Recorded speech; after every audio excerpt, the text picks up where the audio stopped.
Hey everyone, and welcome to a seasonal special of Link to the Cast, that weekly dose of video games and nerd culture ephemera coming to you everywhere. Good podcaster sold. I'm your party host, Dave Ryan. Garrett Kidney is away on assignment for this festive special, but fear not, because I'm joined by quite the panel this evening. First, he's a platforming prodigy. He's Mark Robinson. Mark, you're congested, but you're here. I think I broke a rib sneezing, so, I'm well in the festive spirit at the moment. Hi, how's it going? You all good? Yeah. End me now, please. The dose finally got you.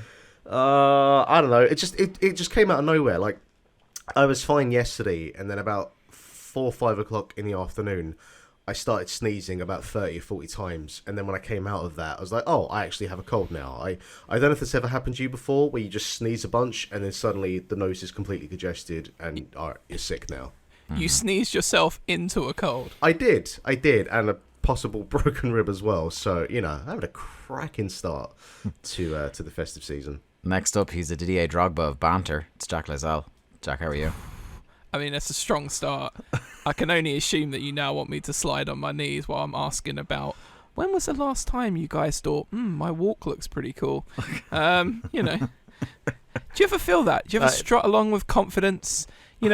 Maybe you're having a good day. Maybe you've got a nice pair of shoes, Paolo Nutini style, and you're thinking to yourself, yeah, I'm having it today. Like, you might not think about you look good, you might not think you smell good, you might hate yourself, but if you've got a good walk, you're somewhere. Yeah. No, I just Deep, awkwardly shuffle between the masses.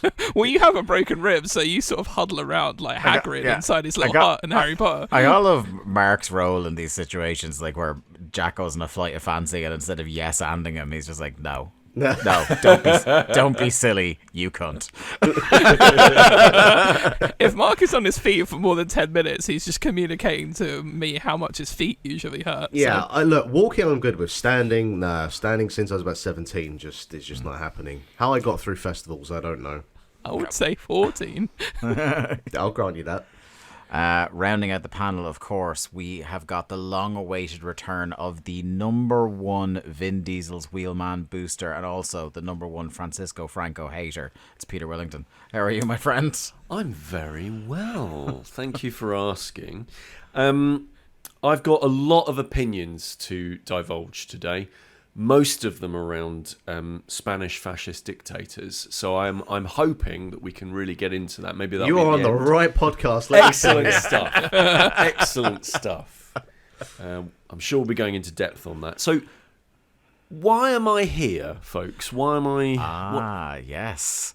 Because it is the festive season, which means we're, around this time of year, we're dropping Game of the Year. And of course, people might recognize your name, Peter, because we named an award after you following probably your first appearance on the podcast, as you were possibly the biggest fan of the absolute bang average video game experience we'd ever had on the show to that point. Yeah. And thus the Peter Willington Ham Sandwich Keen Award for okayest game was born. This is a weighty category to bear your name. Do you feel it's done you justice over the few years we've had it? Has it represented my brand well? Yes. Yes, it has. I love it. I love that. Like, I just, excellence in averageness. That's me all over. I'm actually quite disappointed that when you said, why am I here, that this wasn't an exploration of your existential self. Oh, let's get into that as well. We'll do that after we talk about Franco. Yeah. That's Act 3 of the pod. That's hour 6 of this. We get this video game shit out of the way. And you're listening to NPR.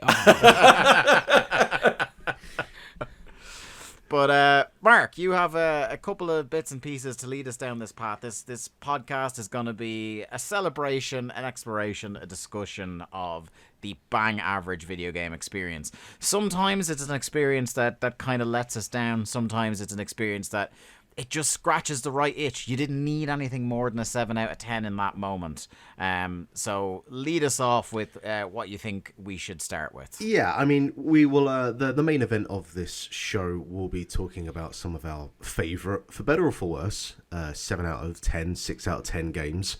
But I guess the first question is to kind of figure out, like, how did we get to this point where we have 6 out of 10 or 7 out of 10 games, and why have we now determined that that is what the barometer for average is? Why is it not 5 out of 10? That would make more sense. Now, this might be throwing you on the spot, Peter, but out of all of us here, you are the one that at a point in your career was a games journalist. Did you actually take part in actually reviewing games? I can't remember exactly what I used to review. It was a huge amount of what I did, yeah. So, from your perspective, what happened? How did we get to this point where 7 out of 10 now is okay, yeah, IGN 7 out of 10. It's an average game. It's all right. It's not too bad. Why is it 7? Why is it not 5? I would even say that some people I've heard specifically with IGN that if IGN gives something to 7, they think that means it's outright bad. Yeah, I have seen that as well. Indeed. Yeah, the creep keeps going up, right? 8 out of 10, maybe I'll get it on a sale. Come on. Why did this happen? Laziness. I think basically what happened was, I think this scale of 0 through 10 is really challenging, right? Because ultimately I think games journalism works in the enthusiast press, right? You don't hear... you don't have Twitch people, you don't really have YouTubers and all that sort of stuff talking, giving games scores, right? It's a very enthusiast press thing. Your Nintendo Powers, your Games Masters, your Edge magazines, right? And it's kind of a throwover from those kinds of days. And enthusiast press, regardless of whether or not it's video games, could be... I had a friend who was the deputy editor of a koi monthly magazine, right? Ooh. And that, koi keeping, the big fish, they look like goldfish, right? And that was an enthusiast magazine. 7 out of 10 for this koi fish. So that was the sort of things that they had to do, right? And they had, with all enthusiast media, you have advertising, and the advertising is usually hyper specialized around things like the products that you're talking about, so usually video games. Sure. And I think that balance of trying to keep advertisers happy while also trying to cater to an audience that wants to know, is a thing good or bad, and the product that you're determining, is it good or bad, is also perhaps the product that's being advertised. I think we went from this idea of... I feel like this is a case of everybody gets a gold star, right? So a participation trophy. Yeah, it's that sort of thing of you're absolutely right. 5 is, that's the middle, right? That should be the average. So if it's not staying in that area, the score isn't staying in that area, then it says one of two things: either we're on just a continual hot streak in the games industry, and games just keep getting better and better and better and better and better and better, or it says something that's kind of fundamentally flawed about the way that we score games. I think when you notice things like outlets that review things out of 5, for example, giving something a 3 out of 5 feels a lot less damaging than giving something a 6. Yeah. Right? Do you know, to use a football analogy, go on. There's a French newspaper called L'Équipe, and they give players ratings out of 10. And it seems like in this country, again, it's a 6, 7 out of 10 thing is where you would be about average. But if you play a game to a decent standard, if you're a footballer and your team say they win or whatever, and you come off and you've just done your job, you get 5 out of 10. If you have a bad game, you're in the 2s and 3s. Yeah. And everybody, it's like a meme how unbelievably harsh. Oh, can you believe they gave this player a 5 and his team won 4-0 or whatever? But people shouldn't be shocked by that. Yeah. But society has almost shifted to the point where it does view the median in the upper half of that. I've heard interviews with journalists who use the 20 or 100 point scale, and part of, I think, the mindset that maybe leads to this is that a lot of them do the thing where once I boot up the game, it starts at a 10 and I subtract from there. Rather than we start with a completely blank slate and you have to prove to me, video game, why you get up and up in these scores. Yeah, it's become a thing where I feel like once your game is not literally setting fire to my console, sometimes we're starting off at a 6.5. Right. You know, and that's the standard for some people. It can literally work to some extent. Therefore, at least 6.5. And we've seen publications over the years like come out and say, "Hey, we're changing our system. We're going to a more like either recommended or Eurogamer is one of the kind of bigger examples now where they literally it's either it's recommended or it's just here's our review." And I think Kotaku, I want to say, do a similar thing as well. Yeah. And there's a bunch of publications that take that approach, which I do think is a healthy approach. Because it actually makes you read the article instead of just quickly scrolling to the bottom just to see what the score is. I find a lot of publications, like every couple of years, throw it all out and try to like figure out a new way, because I don't think anybody is 100% satisfied with the way they grade games. I remember years ago, GameSpot, do you remember they used to do the reviews that were based on a formula? Where it was like you would input like a score out of, let's say, for example, out of 5 based on different elements like sound design, graphics, etc., and then there was like one variable for reviewers' tilt, and then like you'd plug in all these things and the equation would spit out this is what the score is, and that's like your way of trying to overcorrect for that score drift is by getting over scientific about it. It's almost trying to make it an objective score instead of a subjective score, which you can't do. It's impossible. That's the problem, right? Like the problem is that you're trying to put a hard like figure on something that is like naturally quite a soft thing to deal with, and really the value of games criticism is not the short term. It's not the short term review of like you review the thing and you just go to the website and then somebody's given it a score and that's it, and you base your information on that, because I just don't think anybody does that.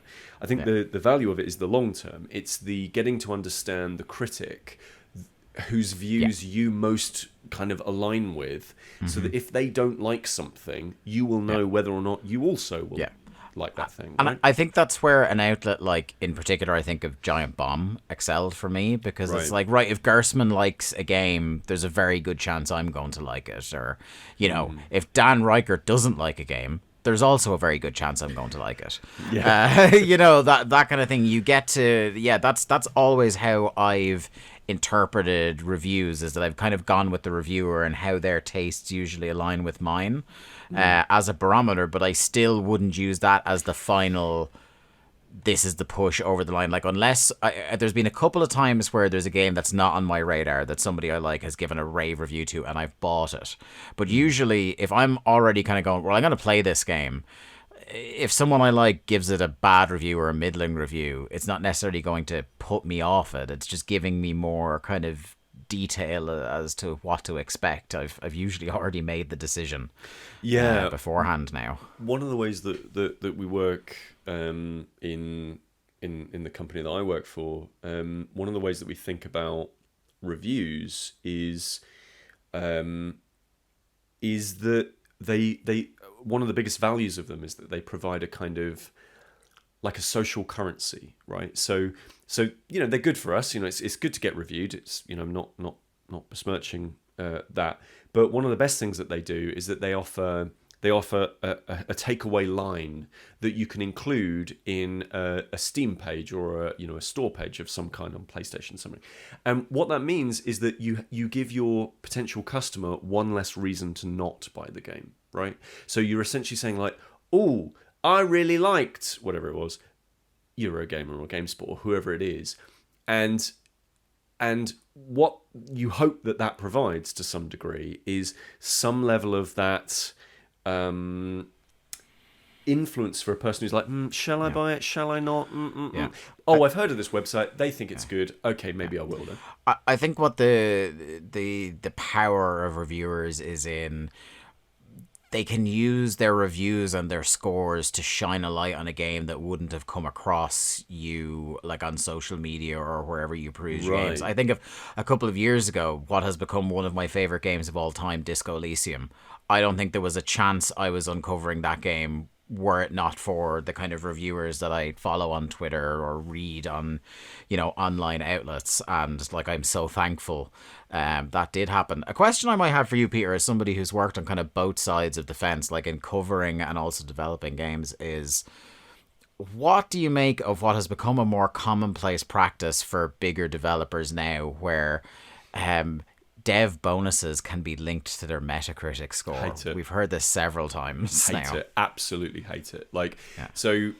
so I find that sort of activity reprehensible because it shows a criminal misunderstanding of the control that you have over the factors in play. So, like,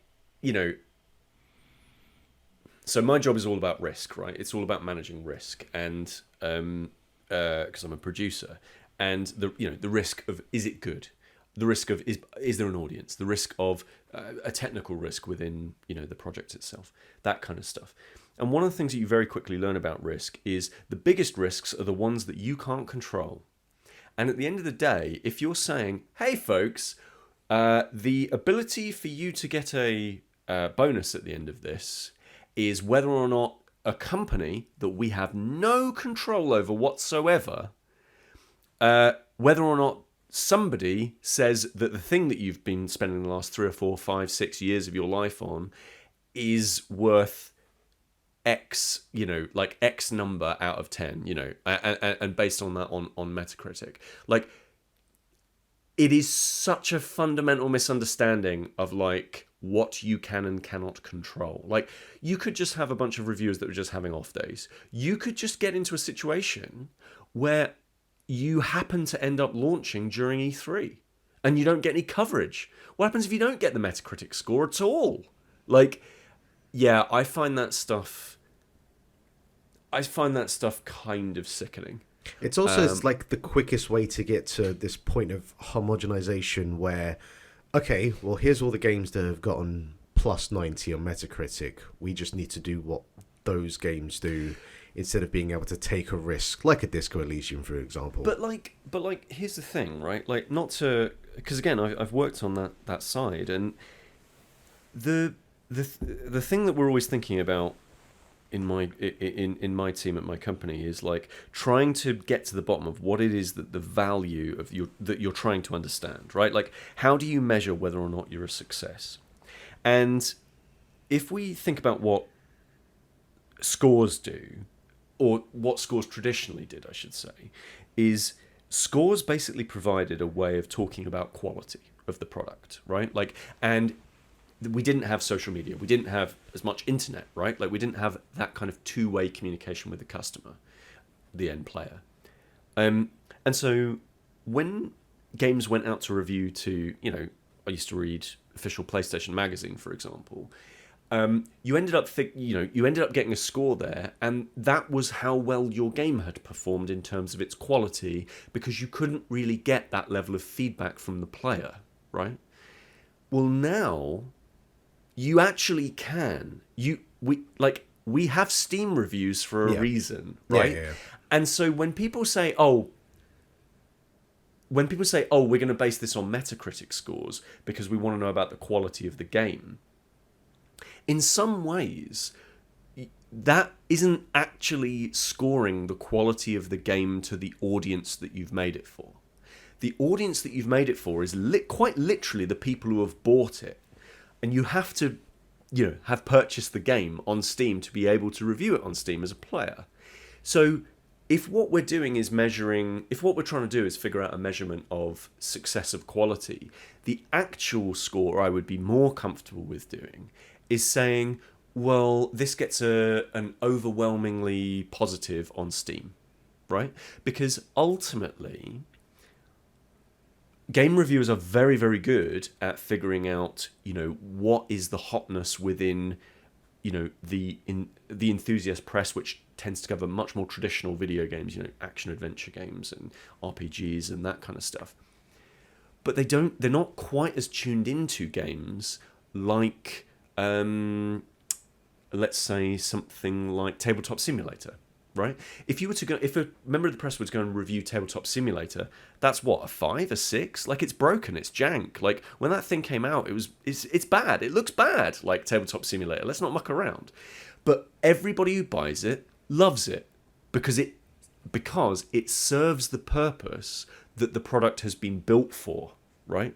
And that is, getting free board games, like playing free board games through sort of vague piracy, for the on the cheap in an online fashion that sort of kind of works, like, and people love it. 9 out of 10, 10 out of 10. Like that's the metric, right? But if you were to say, if you were to go to, it's the same thing with movies, right? It's like if you were to go to Roger Ebert back in the day, or whatever his name was, and say, what do you think of, some piece of crap action movie that no one cares, that isn't this high-end piece of art, they might have been like, it's like a 2 or a 3 out of 5.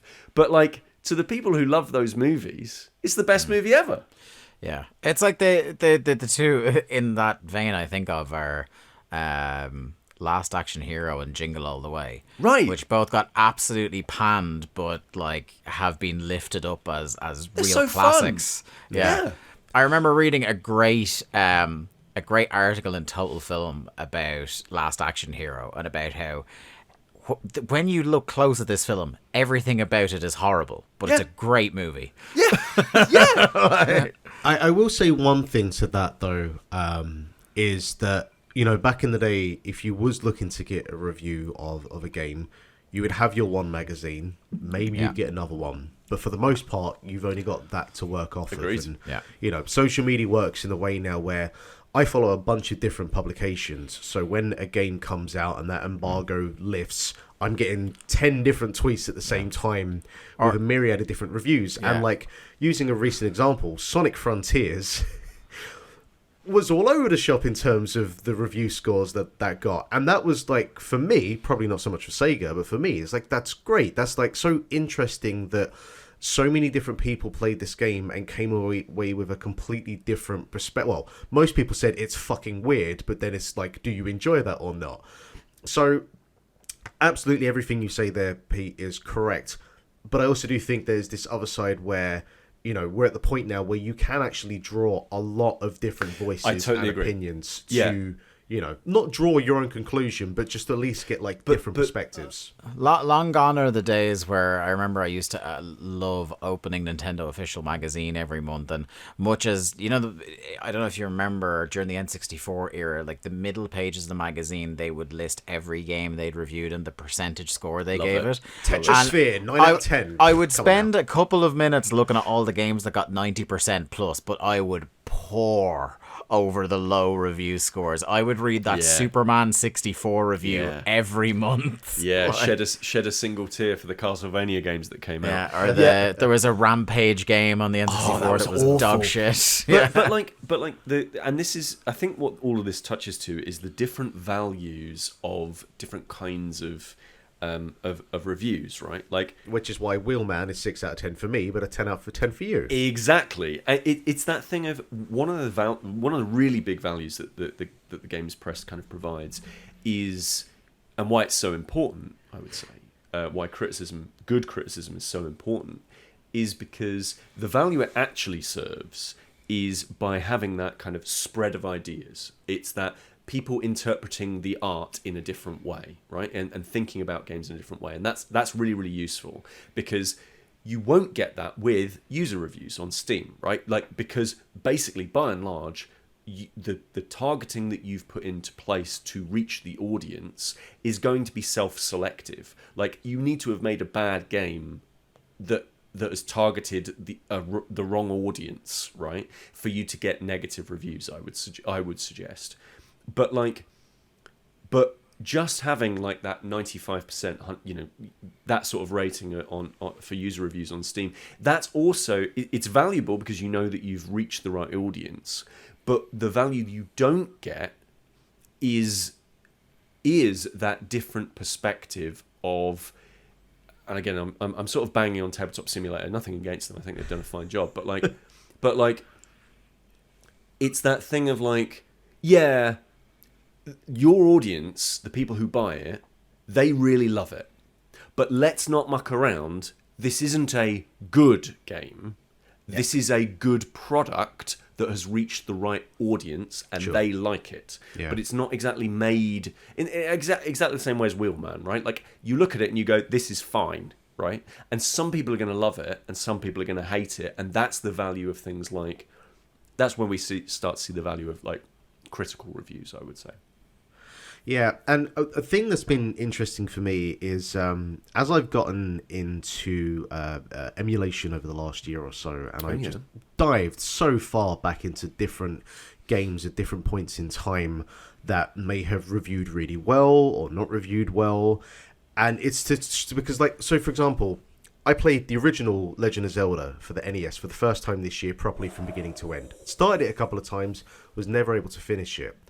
I got to the end of it, and I was like, I don't actually know how to review this game. Yeah. I don't know what score I can give this, because I have the perception of like the influence that this game has had. You know, and you have the entire weight of the franchise that would follow as well in your head. Exactly, but on the flip side of it, it's a fucking mess to get anywhere. You can go into dungeons with not enough keys and actually then just spend 3 hours going across the map trying to figure out what keys you don't need and where from. It's punishingly difficult. The controls are a bit janky.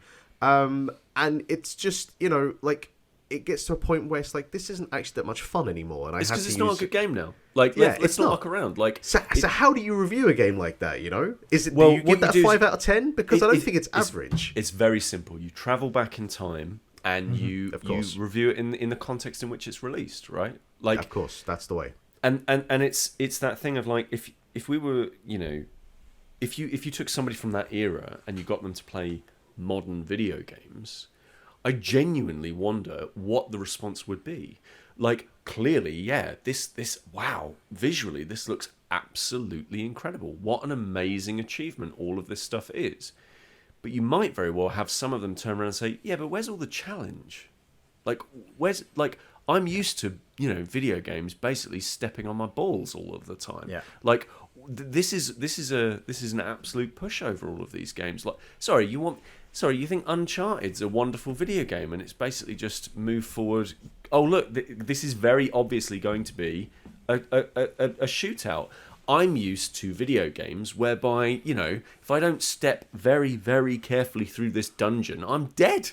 Like, let alone like just a bright white light that sort of shines where you need to go next. Look, Dave has been obsessively playing Elden Ring for the last 3 weeks, so he might counterattack you on that one. I know all about one wrong step, my friend. Yeah, but you see what I mean? Like, there's absolutely.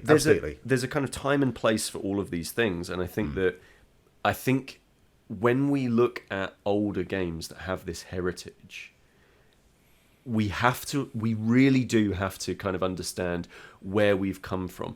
The French lawyers that are wearing the corpse of Atari at the moment, like, they very much understand the power of rose tinted glasses, right? Like, I think very recently they've just put out a 50th anniversary. Sorry, which I got today, and I very much like the presentation of it. It's quite nice. Love the presentation. Play any of those games, and they are shit. Yeah, I tried. What did I try? Was it Haunted Mansion? I think it's called. It's like literally the first one on Haunted there. House. Like, this is barely a fucking game. It's awful. It's awful, and like, there's a lot of early NES games that are like that. Like, and it really does. I think we are starting to cut off and pull the ladder up from a bunch of older games at the moment, where we're like, Even I, as a 5-year-old, knew Bart versus the World was a piece of shit. I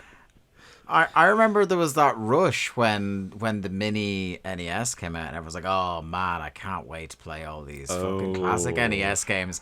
And then like a couple of days after that thing drops, and people finally get their hands, and they're like, Do you know we had a moment. Sorry, Jack. I'll come to you next. We had this moment, Mark, when we played Alex Kidd at Miracle World for the first time since we were like 5 or 6 years old. Literally And we're like, the first game I ever played. This is kind of dog shit. It's bad.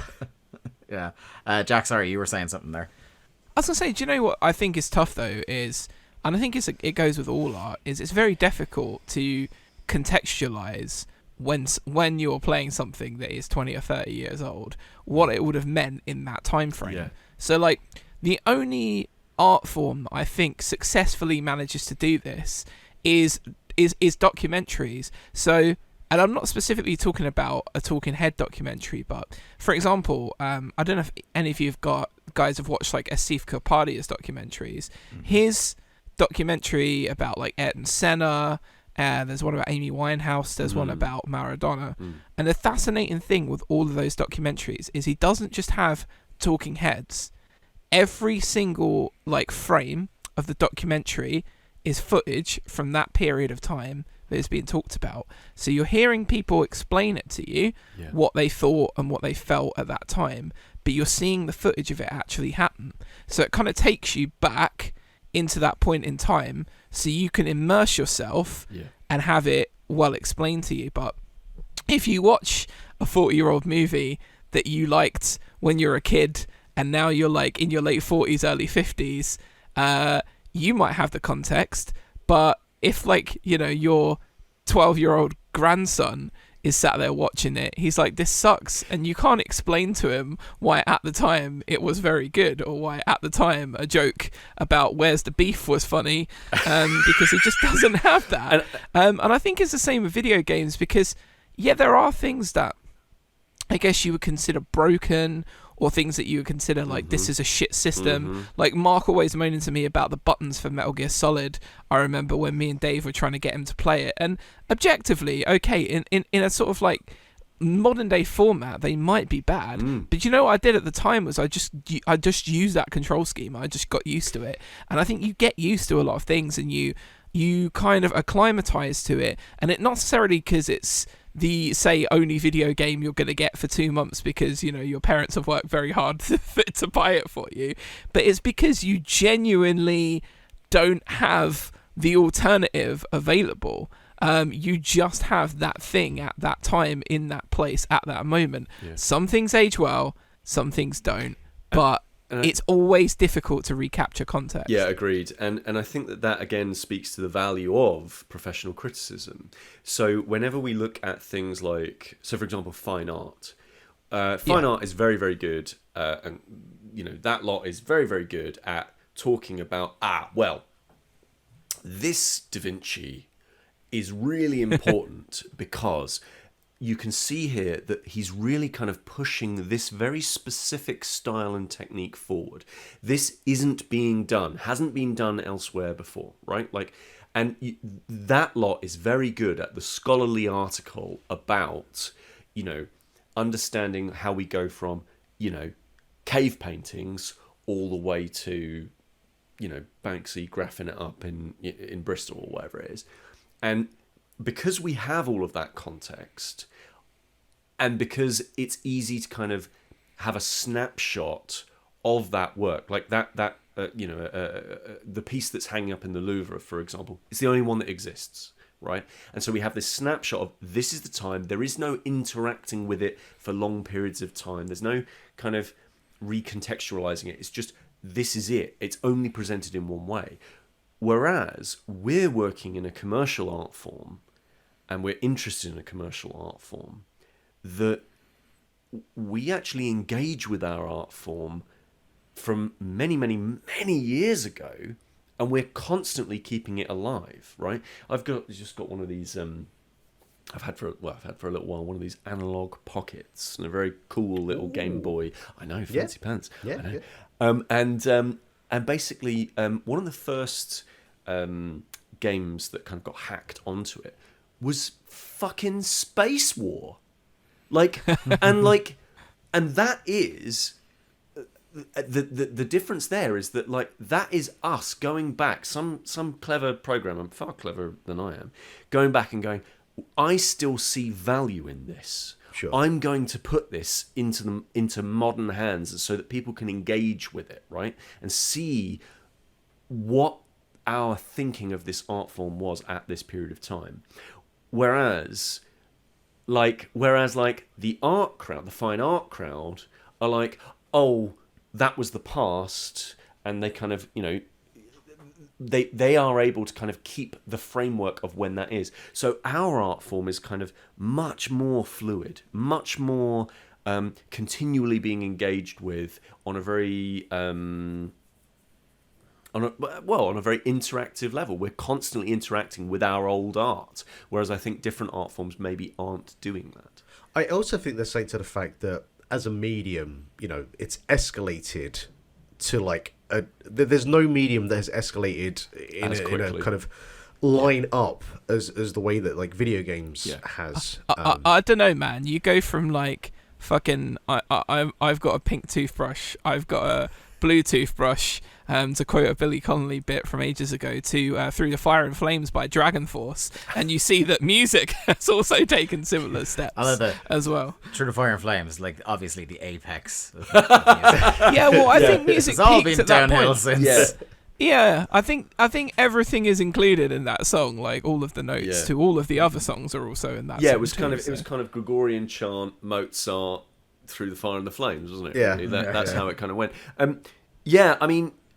mean, like, so what was it 1952 was Tennis for Two, I think it was, maybe 1958, somewhere around there. It was certainly the 50s, like, you know, like, and then what, we've had 60, 70 years, and we go from, hey, I've got an oscilloscope that's managing to look like sort of vaguely maybe tennis, but with like maybe 3 or 4, not even pixels, 3 or 4 lines shown on the screen, to Gran Turismo 7.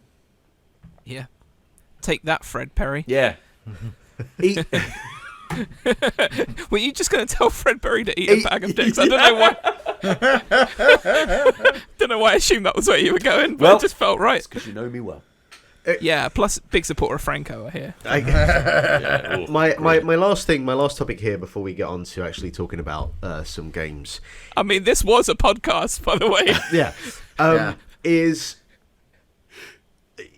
where at what point did we start seeing average games? Because I feel like there's a period of time where games are either the best of its type, Link to the Past, whatever, or they're trash, and there was really no in between. There was you swung for the fences, and it was a home run, or you got your dick in the dirt. Like, and it's done.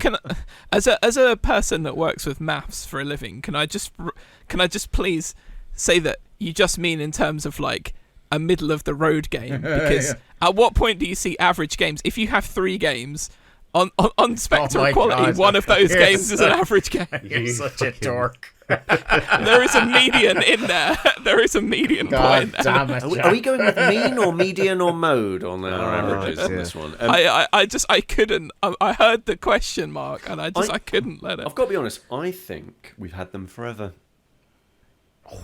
I think we've always had mediocre nonsense, right? Like, this is where you turn corner on Pong. It's like, fuck that shit. What a load of old rubbish. But I mean, like, for example, there are a bunch of Pong clones that followed very quickly on the heels of Pong, and none of them were quite as good as that. Right, like none of them were bad, actively bad, but none of them quite had that same magic. See also Space Invaders. Pac-Man. Pac-Man. The 2600 version of Pac-Man it's a horror show to look at. Oh, it's incredible. But I think that I think that the problem that the average game has is that it struggles over time. It struggles with the fact that we as a medium, we're constantly engaging with these things, right? In the average games that are the bad kind of average are, the ones that just kind of go, yeah. they just kind of fall by the wayside and get forgotten and become worse and worse and worse as memory goes on, right? Like, you know, I remember back in the day, I think Tomb Raider 4 is a really average game. There you go. Yeah. Spilled it. But like Tomb Raider 4, for example, really, I think it's a pretty average game, right? And I think that at the time, it was a totally serviceable product. People enjoyed it. People, you know, the new Tomb Raider's out. Oh, it'll do well. It sold absolutely fine. Ain't no one going to bat for Tomb Raider 4 these days, right? Like, whereas 2, ostensibly very classic. Yeah, it's a classic. It's a classic. So I think that, and I think again you'll see that in 20 years' time, where people will say, "Wow, Uncharted 2, what an incredible game! What absolutely amazing game!" Yeah, Uncharted 4 was fine. Yeah. I do you know what?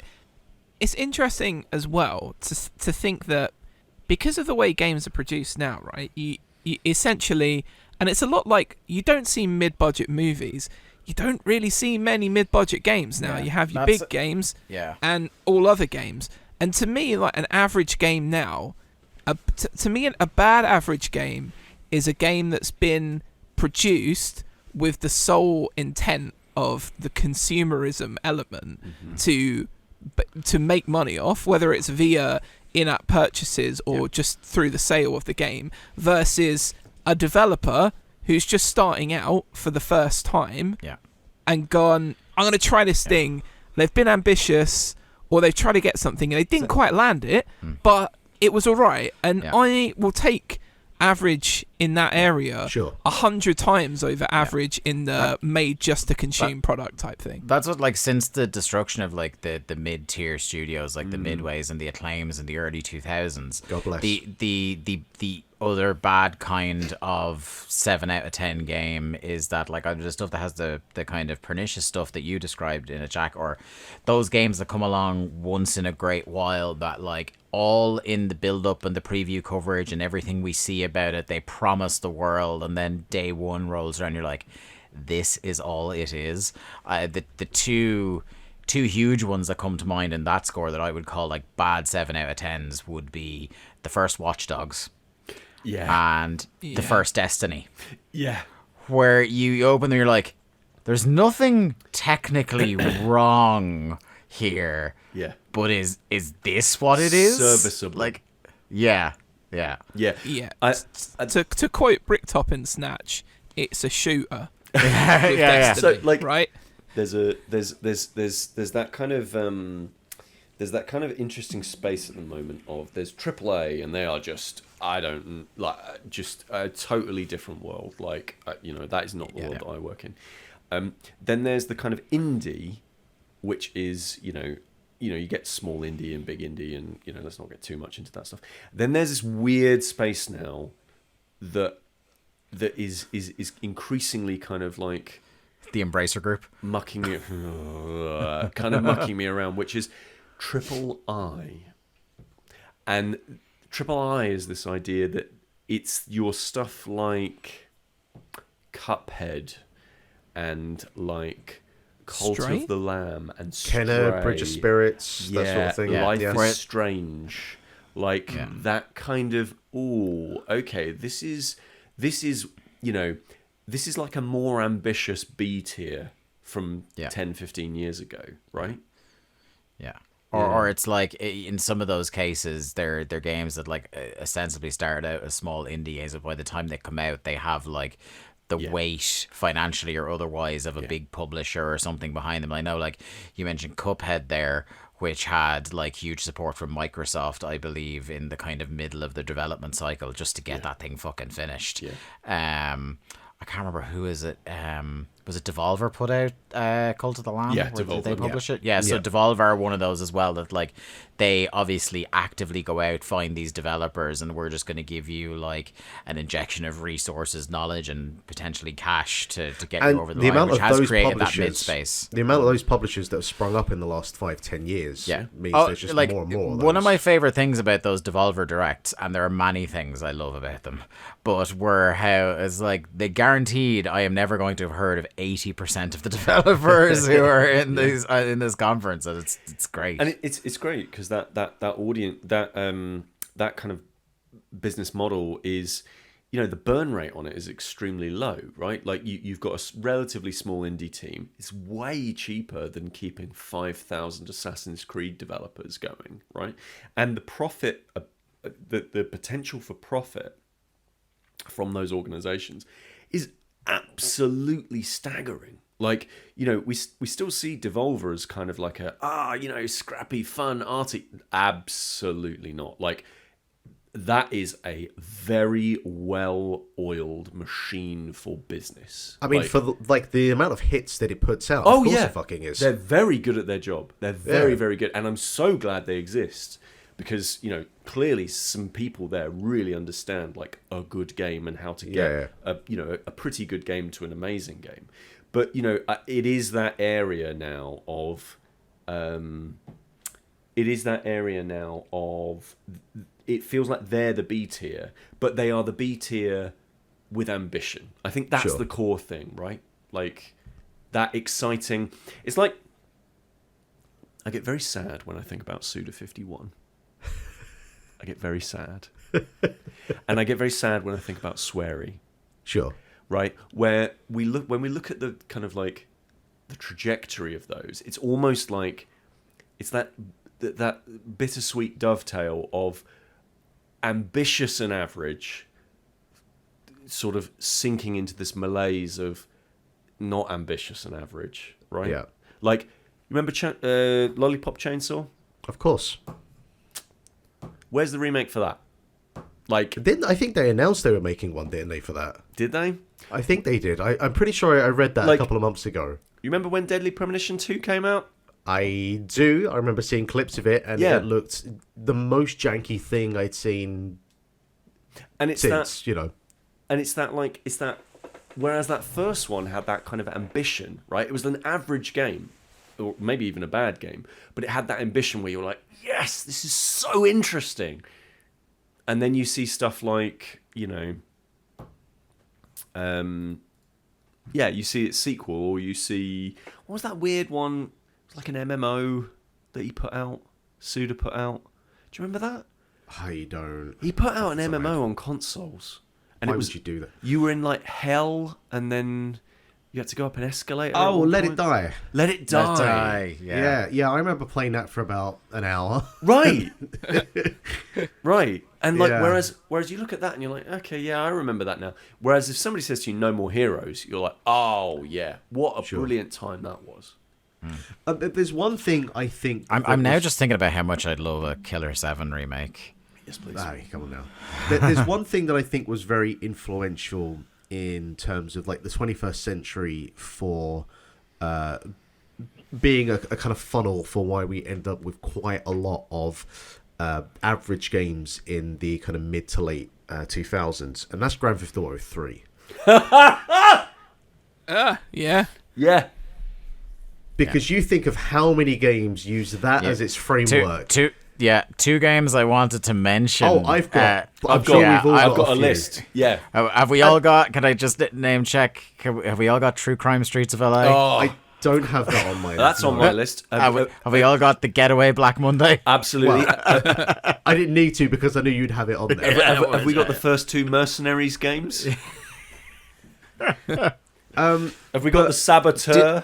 Do you know what also I think was a good on your point about like something that created like a tidal wave of like bang average games that isn't necessarily there to do that anymore, is that we have moved beyond the every big movie gets a licensed game. Yes. And a lot of licensed movie games were great 6 to 7.5 out of 10 fodder, and I've got a couple of them on my list as well. Yeah, but then it's like it's not even that GTA 3 was the first open world, because DMA Design did that with Body Harvest in the 90s, but it just it hit that kind of cultural lightning in the bottle, once in a generation. Made a fucking ton of money. Yeah. And then that was it. All right, we're doing sandbox open world now, and it's like, that's not the easiest thing to do, certainly in the early 2000s. And, we've come so far the other side of it now where it's not easy to do because there seems to be this kind of one catch-all approach, which is like, here's a big map and here's 1,000 icons. Thankfully, we do have games that are starting to kind of figure out you don't need to do that, and people will figure out where they need to go. But certainly, just during that kind of that transition period, certainly from like the PS2 to like the PS4, there's just a plethora, and we're going to get through some of them that just either don't have the scale, don't have the production or the budget, or just didn't have the fucking ideas because they were just playing GTA 3 the whole time. Yeah, and it's like there are things you can, like, if you want to innovate on, you can make something that breaks above that. It's the ones where it's like, no, we're just going to do the thing that's easiest because GTA makes money. Like, I think for the games we named there that were like bang average GTA clones, we've also got Saints Row, which, like, barring the alleged return of Saints Row this year, those games for a while were like keeping pace with, and during the phase where GTA 4 came out, I would argue more fun than GTA games. It got us the best Simpsons game arguably ever made as well. Yeah. Simpsons Hit Run. So.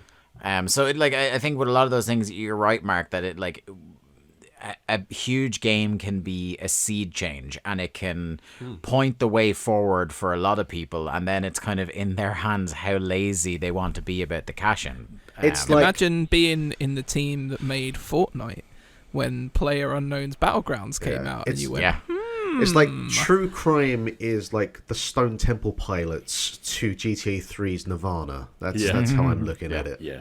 I quite like SCP. I do, but I like both those games and I like both those bands. But anyway, let's get into this. Is what we're here for.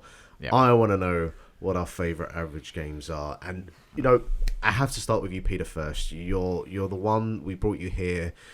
This is your area of expertise. So what is your first game? What is the thing that kind of sparks some passion in you for that ham sandwich flavour? If we were to say to you, is like, explain your love of the bang average ham sandwich game in one game, what's that game? Oh, that's good. That's very good.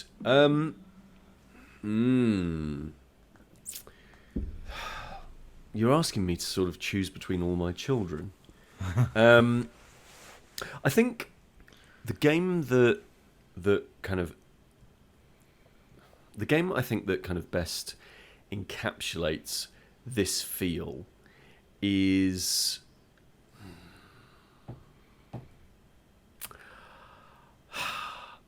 okay. All right. I'll lay it out there. Cut the tension with a knife. Yeah, I know. Oh, what's he going to choose? And what he's going to choose is Dave Mirra's BMX 2. Yeah. Of all the things that I thought was about to happen, that would not have been on the list. I think it's one of those games where it's, first of all, it's a sequel, right? Like, it's a sequel to the original, and the first one's absolutely fine. The remix edition is also very good. Also, speaking of a series or a game that made 1,000 copycat clones in terms of Tony Hawk's 2, like that is up there. That and that's where I'm going with this. All right, basically, okay. like, sorry for burying the lead. Like that's it, right? Like a big extreme sports game comes out. Like, some very hardworking people figure out that actually there's this kind of counterculture movement going on at the moment. Extreme sports are becoming this thing. And they push forward this idea. They go find somebody, some skater, Tony Hawk, and and he's relatively famous at the time, but he's nowhere near as famous as he becomes. And they go and make this extreme sports game, and they basically lay down the pattern for how all extreme sports games work, right? Like, if you want to go back before Tony Hawk's, you end up with fucking 720 Degrees and California Games and, oh god, like, BMX Airmaster and like all of this sort of stuff that is do you remember Skitchin? I think it was for the Mega Drive. Now, I will not hear anything bad about Skitchin, but that is because it is basically just super hang on. Yeah. Quite what was literally. the Simpsons game where Bart had a skateboard? I swear. There was a Simpsons skateboarding game, but we don't talk about There that. was a Simpsons that was skateboarding game. that There was a was a whole skateboarding bit in Bart versus the Space Mutants. Yes. Is it? Yeah. Okay. And it was Like a side-scrolling kind of platforming section. Yeah, that's because I was thinking of the side scroll. it was not good. No. But anyway, so Tony Hawk's comes along, does that, amazing. And then they do it again and arguably better, right? And then clearly all of these other games come along that are, including games made by the same teams, Matt Hoffman's, for example. But Dave Mirra kind of did this different thing, and it's why I think it's why I kind of point to it as a really good example of a brilliant average game, whereby it very obviously is what we would call now a fast follow, right? It is one of those things of, oh yeah, we'd like some of that as well, please. But it has a lot of ambition to it that puts it in a different category where they might not quite get it all right, but my God, their heart's in the right place, right? Like, so the game is actually much more similar, if you've not played it, to a game called Thrasher Skate and Destroy, which was a very hardcore skateboarding simulation game before analog sticks. Like, they were really trying some mad shit with Thrasher. Like, it was really cool, and the soundtrack was amazing. Like, really pushed forward, like, hip hop and rap and punk rock and kind of bits and pieces like that. Really, really good. In the times, I think it was just before Tony Hawk's, or maybe just at the same time. And it had this weight to it. It had this kind of feel of, it was a bit more authentic, was Thrasher. And Dave Mirra feels the same. Dave Mirra's, the first one and the second one, it feels much more than Matt Hoffman's, much more like you are actually riding a BMX, right? It has weight. You aren't jumping all over you aren't jumping miles in the air. There is the control scheme has been kind of thought out and it's good. But it's also, unfortunately, it does that Me Too sort of thing where they go, oh, we'll have timers. Like, we've got this beautiful open world that is amazing, and and lots of really interesting stuff in this BMX park, but we'll just give you a few minutes to kind of muck around in it, right? It didn't feel like that somebody just could have just turned around and said, what if it was just an infinite amount of time? Wouldn't that be an interesting way of making the game? Like, something like Skate would do many, many, many years later, right? Skate would kind of take this idea of Dave Mirra's and Thrasher and all that sort of stuff and take it to its next logical conclusion, which was, we just kind of want to give you a space to go and enjoy the feel of the mechanics, right? Oh, and yeah, there are some challenges as well, like, that you can enjoy. And so if Dave Mirra does that with this amazing soundtrack, with these amazing BMX parks, but always feels like it's in the shadow of Tony Hawk's. It never feels like it really kind of steps out of it, because it's held back by some of these, for one reason or another. I think a lot of really good average games are kind of held back because of some reason or another. And I think in Dave Mirra's instance, I think it's the case of they looked too much to Tony Hawk's for their inspiration, and so the lesson they learned 1 year later was, let's do this again, but with boobs. Yeah, they did. And what an amazing and again, that to me is the that follows the Suda 51 curve that we were talking about earlier, of a team that goes from making this amazing thing that kind of is this amazing average game to this kind of really boring average game. Like, so I actually did, when I was young, is this a GDC conference now? We're talking about the Suda 51 curve. Is this where we're at? Yeah, I think so. Fucking patent that before this episode comes out Absolutely. here. So Jack, you're talking about BMX XXX?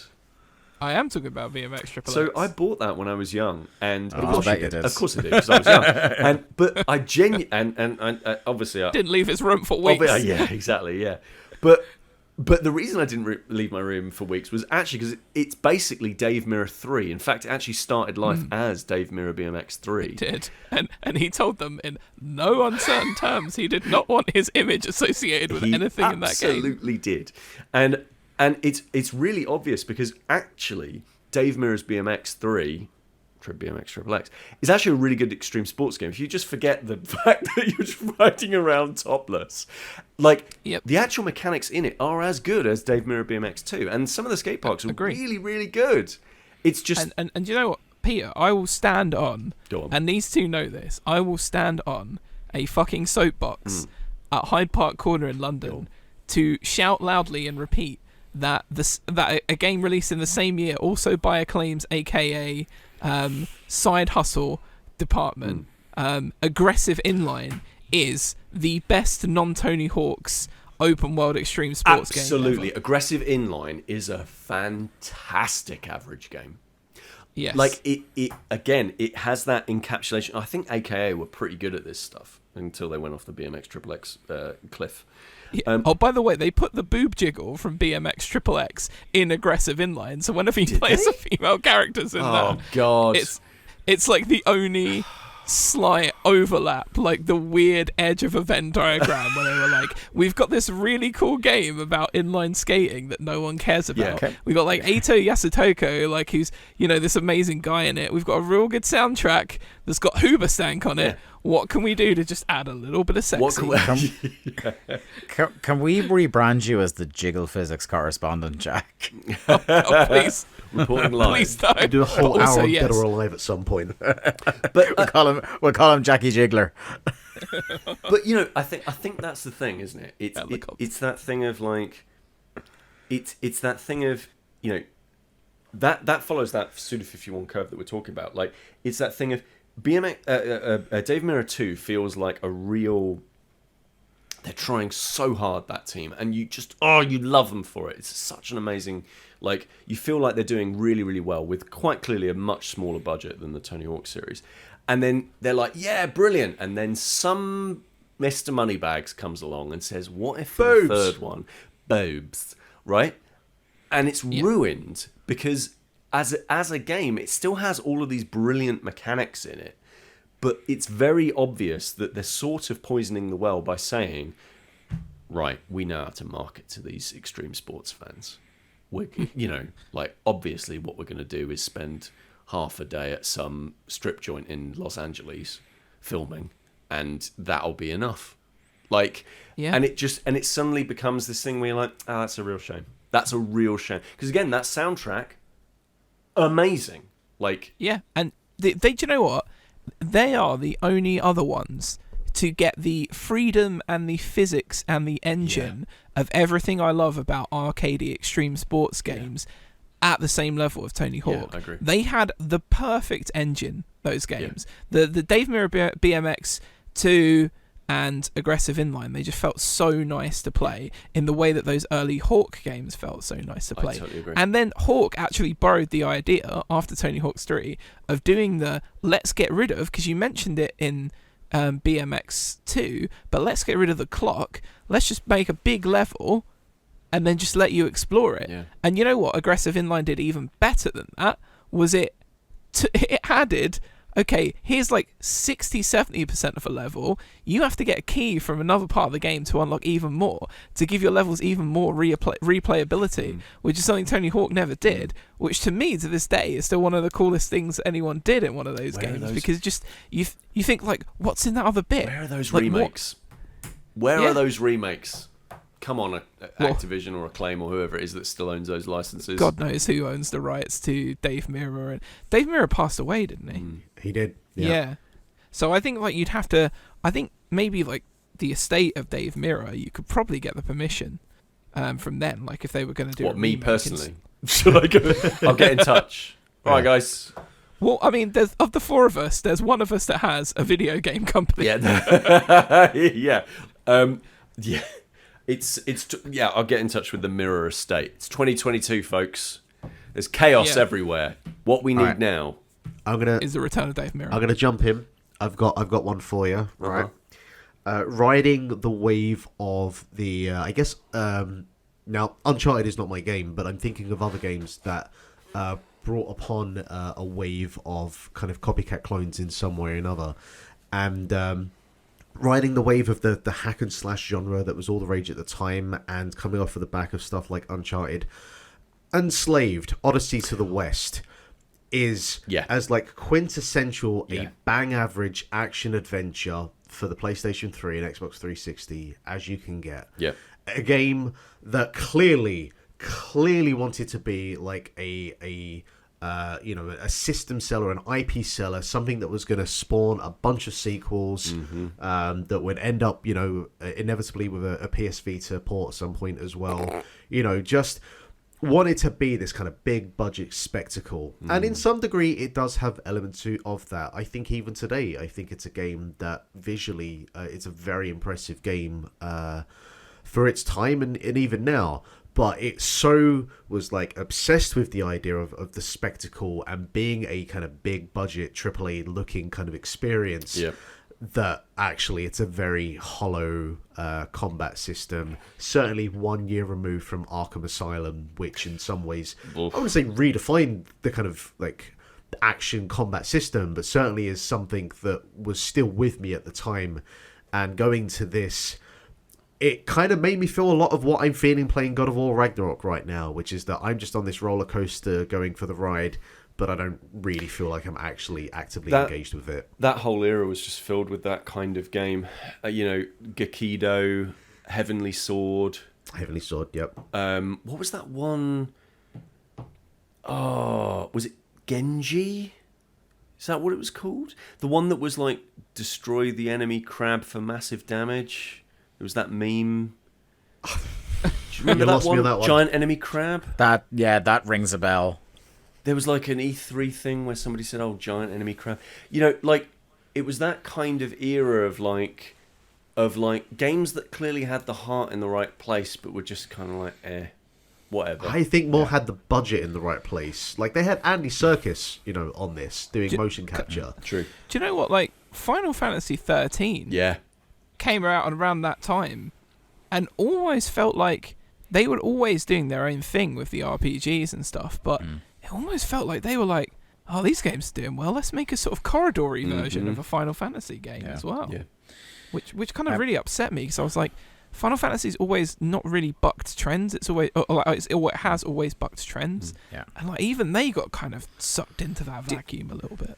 There was one kind of trilogy of games that I was thinking of that like encapsulates the kind of both sides of the bang average coin for me, because it's kind of it starts here, goes up, and then goes back down again, and that's the reboot Tomb Raider trilogy. Yeah. Where the first rebooted Tomb Raider that was just called Tomb Raider was pretty good. Yeah. It's like you play it and you're like, I have no like desire to necessarily go back to this, but it's pretty damn good.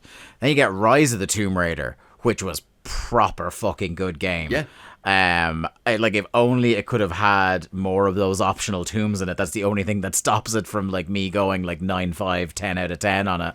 And then you come back down the other side, is that like after you've had 2 games of momentum and you have this Rise of the Tomb Raider, you go Shadow of the Tomb Raider, which was just like, guys, you weren't even fucking trying. Yeah. This was stuff that was left on the table that you didn't think was good enough for Rise of the Tomb Raider. I kind of feel like they did the same with the Tomb Raider series has kind of had that throughout, right? Like they did Tomb Raider Legend, which I think was fantastic, which very clearly was kind of taking its inspiration from, I think Uncharted was on the horizon, and regardless, it was kind of moving that kind of adventure game into a different style of play, much less thoughtful, much less very precise platforming like you saw in the PS1 era of Tomb Raider games, much more into the sort of action movie, we've been inspired by the movies kind of stuff. And then you had Tomb Raider Anniversary, which was a remake of the original, which is very, very well regarded. I must admit I kind of prefer Legend, but and then you have Tomb Raider Underworld. Mm-hmm. I never got to that one myself. Just to kind of like, I guess we'll do it again. Like, very, very. We're odd. here. We might as well. We've got what's the team up to? You got 12 months? Yeah, all right. Bang another of these. And up. actually, you could even go back to the original trilogy as well, because it's like Tomb Raider 1 is a good kind of trendsetter. Tomb Raider 2 improves on the original, yeah. and then Tomb Raider 3 is. Did you want more adventures with Lara? Yep. Okay. Yeah. Cool. Off we go. Yeah, and Now, if you told me that Kate Beckinsale was in Tomb Raider Underworld, and it was actually a crossover between the Underworld movie series and the Tomb Raider franchise. The Underworld movie series ham sandwich franchise. Perfect ham sandwich franchise. Agreed. Yeah. And also, I've got to be honest with you, people who really love the Underworld series, ham sandwich people. Yeah. You know, it's that thing of I'll co-sign that. yeah. It's that thing of like Underworld joins the pile of DVDs that you find at the boot sale, such as Evolution and I don't know, like the original Matrix and that cardboard thing. Evolution. Right. And just it's that kind of thing of like, I think the Bad Average game has this feel of like, or the Bad Average thing has this feel of, it has the feel of the novel based on the series you actually like, where it's like you kind of know that this is a cash-in, but you're kind of okay to go along with it because you're like, what else am I going to do with my evenings and weekends? I'm having such strong flag. Like, I saw Evolution in the cinema, and I remember because this was obviously, it was slightly before we were all online, so I remember being in school. I must have been early secondary school, and repeatedly having to insist to my friends there was a movie with David Duchovny in it where they were able to fight off an alien invasion with the power of Head and Shoulders, and I definitely wasn't imagining it. I know I'm derailing things massively now. Do you know apparently that film, the script for it started off as Ghostbusters 3? I don't know how true that is, but somebody told me that once, and I was like, I would believe it. Yeah, it's like you hear stories like that all the time. Like, that the Cloverfield sequel that wasn't a Cloverfield movie. It was just like a script that had been knocking about for ages. And it's like, what if we knock on like 10 minutes of Cloverfield at the end and make it a sequel? Well, speaking of Tony Hawk, that was just that was supposed to be a Bruce Willis. They used the engine for a Bruce Willis, like a crappy tie-in video game film for Apocalypse. Apocalypse. Yeah, that was in a trivia game that I did with you guys. It was, and I still remember it. Which I have. I've had that on my Steam Deck now for the last 2 months, and I've been wanting to start to play it just to see what the fuck that thing is, but never got around to it yet. Two crappy DVDs I also see in that sale are like 2 late period Jim Carrey comedies in Fun with Dick and Jane and Yes Man. Yeah. Like, for some reason you're keeping the peak period Carey movies. Like, you're holding on to your copy of The Mask should anyone ever want to watch it. But Fun with Dick and Jane can just go like right out the window. All right, Dave. Do I need to see him? You want to hit you with one? I'm going to bounce over to Zooey you. Deschanel? I don't know. Okay. I'm going to give you something that I had said, and it forms like a part of my list here, is the movie tie-in game, or like the tie-in to a movie IP, and you don't get it that much anymore. But one that we did get in the last generation that I think is a criminally underrated. It might be... I remember when it came out, I was talking to you, Mark, about how it might almost be slightly too good for a ham sandwich, but I think it is still, like, it's a luxury ham sandwich with, like, honey glazed wafer thin ham on it, but it's still a ham sandwich. In there. Is the Mad Max game. Yeah. Yes. Yeah. It's the one we always come back to. It's like the actual substance of the game is barely there. Yeah. Right? However, it's some of the best car combat I have ever experienced in a video game. The hand-to-hand combat is unbelievable. Like, it rips off Arkham, as everything fucking does. But the actual weight and the crunch to the physics when you're doing hand-to-hand combat. And then the other thing is when you are caught out in a sandstorm in that game, it's one of the most beautiful things I had seen that generation. But like, it's got those three things which are absolutely excellent, and then the rest of the game is just like, here's a fucking Ubisoft sandbox. Yeah, off the shelf.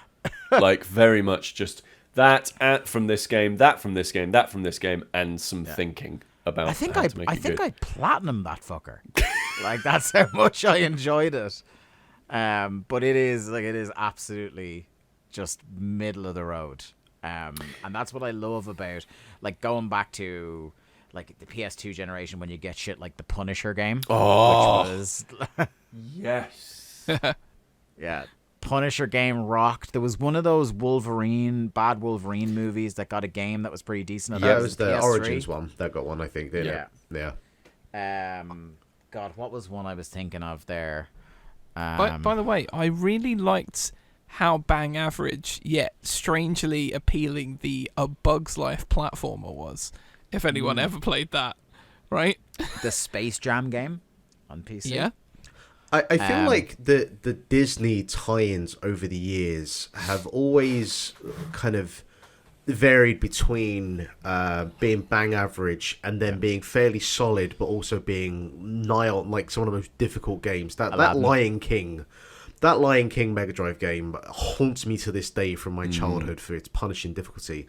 But you know, a combination Aladdin of like was that, hard as well. Aladdin, Hercules, like they're all like rock solid side-scrolling platformers, but they're also fucking bastards to try and play. One I thought of from the PS3 generation as well, which was like a haven for a lot of this kind of like ham sandwich behavior, was the Deadpool game, which like was right towards the end of which is like an excellently written game. Yeah.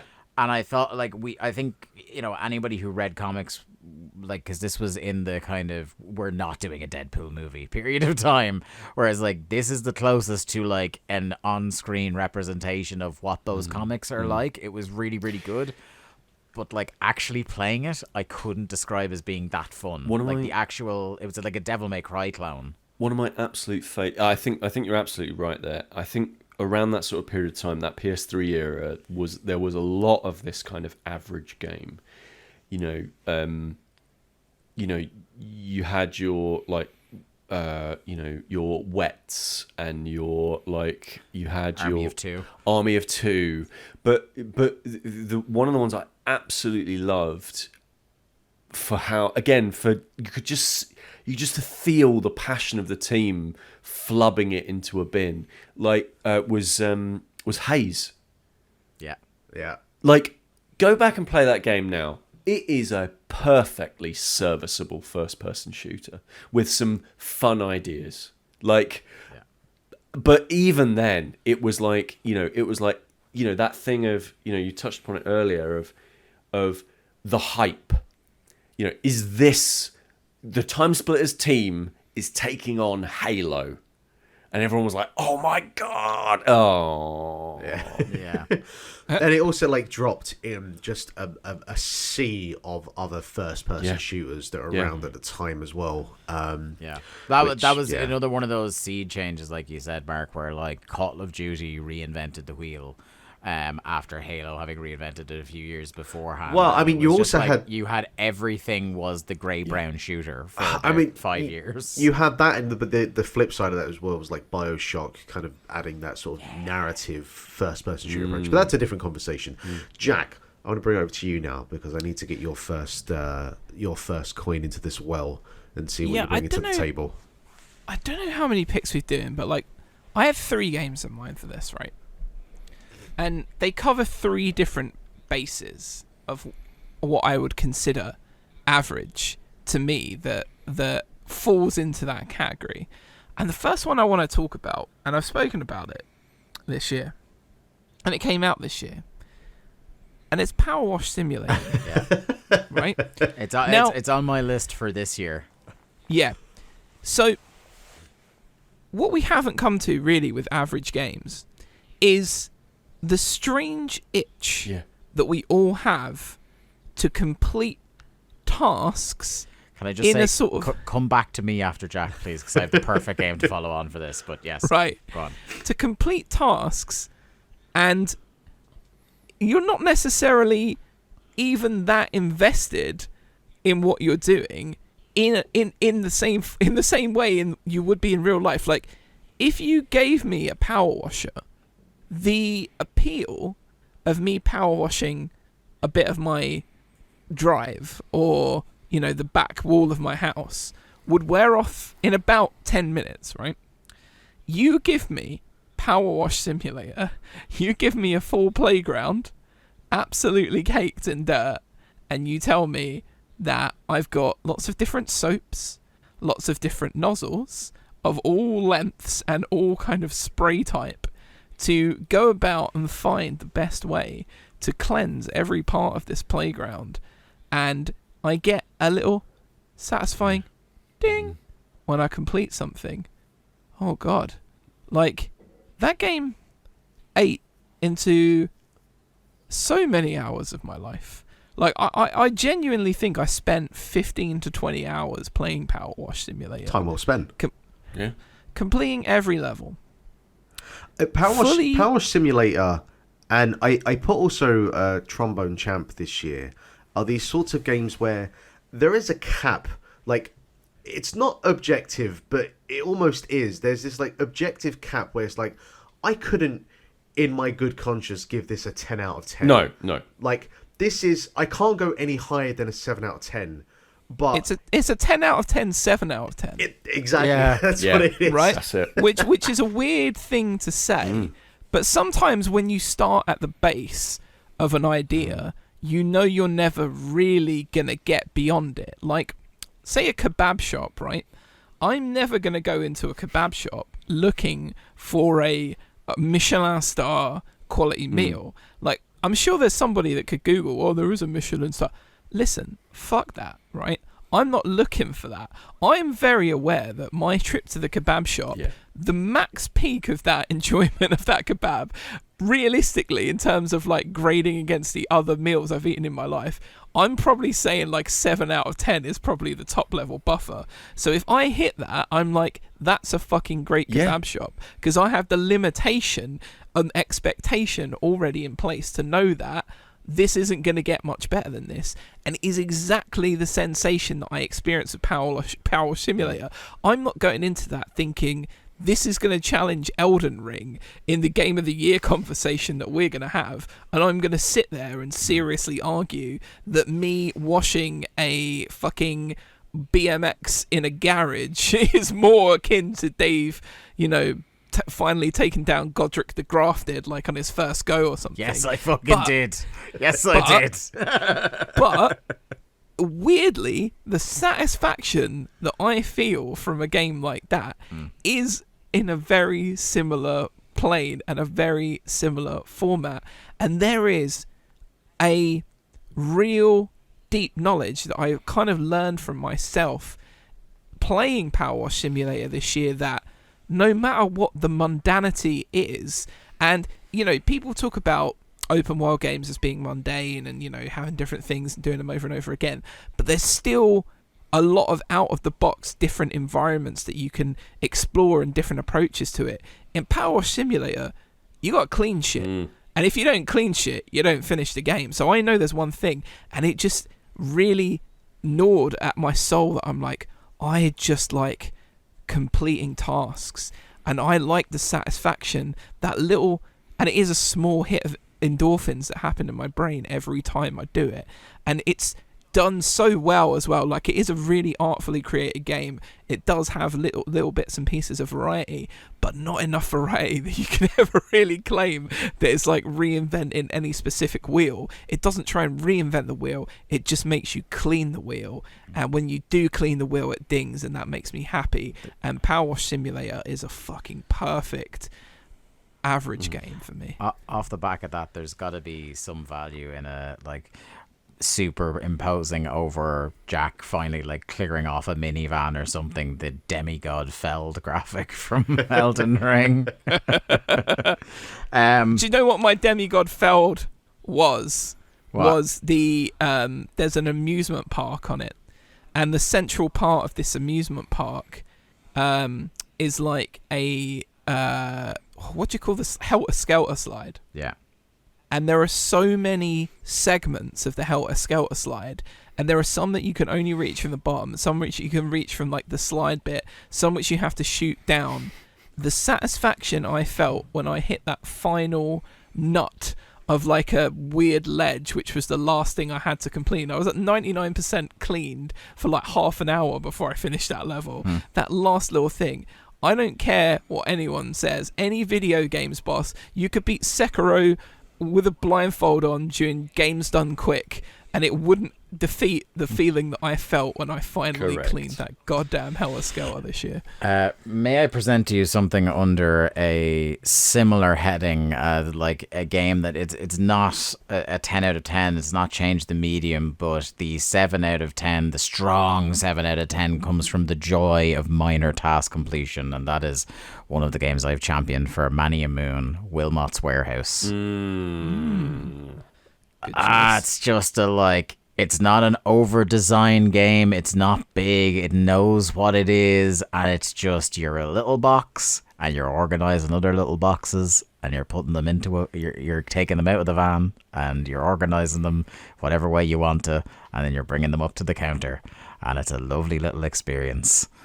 And it's just it's like, I think at the time when we were talking about it in the podcast, I was like, it's like playing a game inside a lava lamp. It's just this like little chill.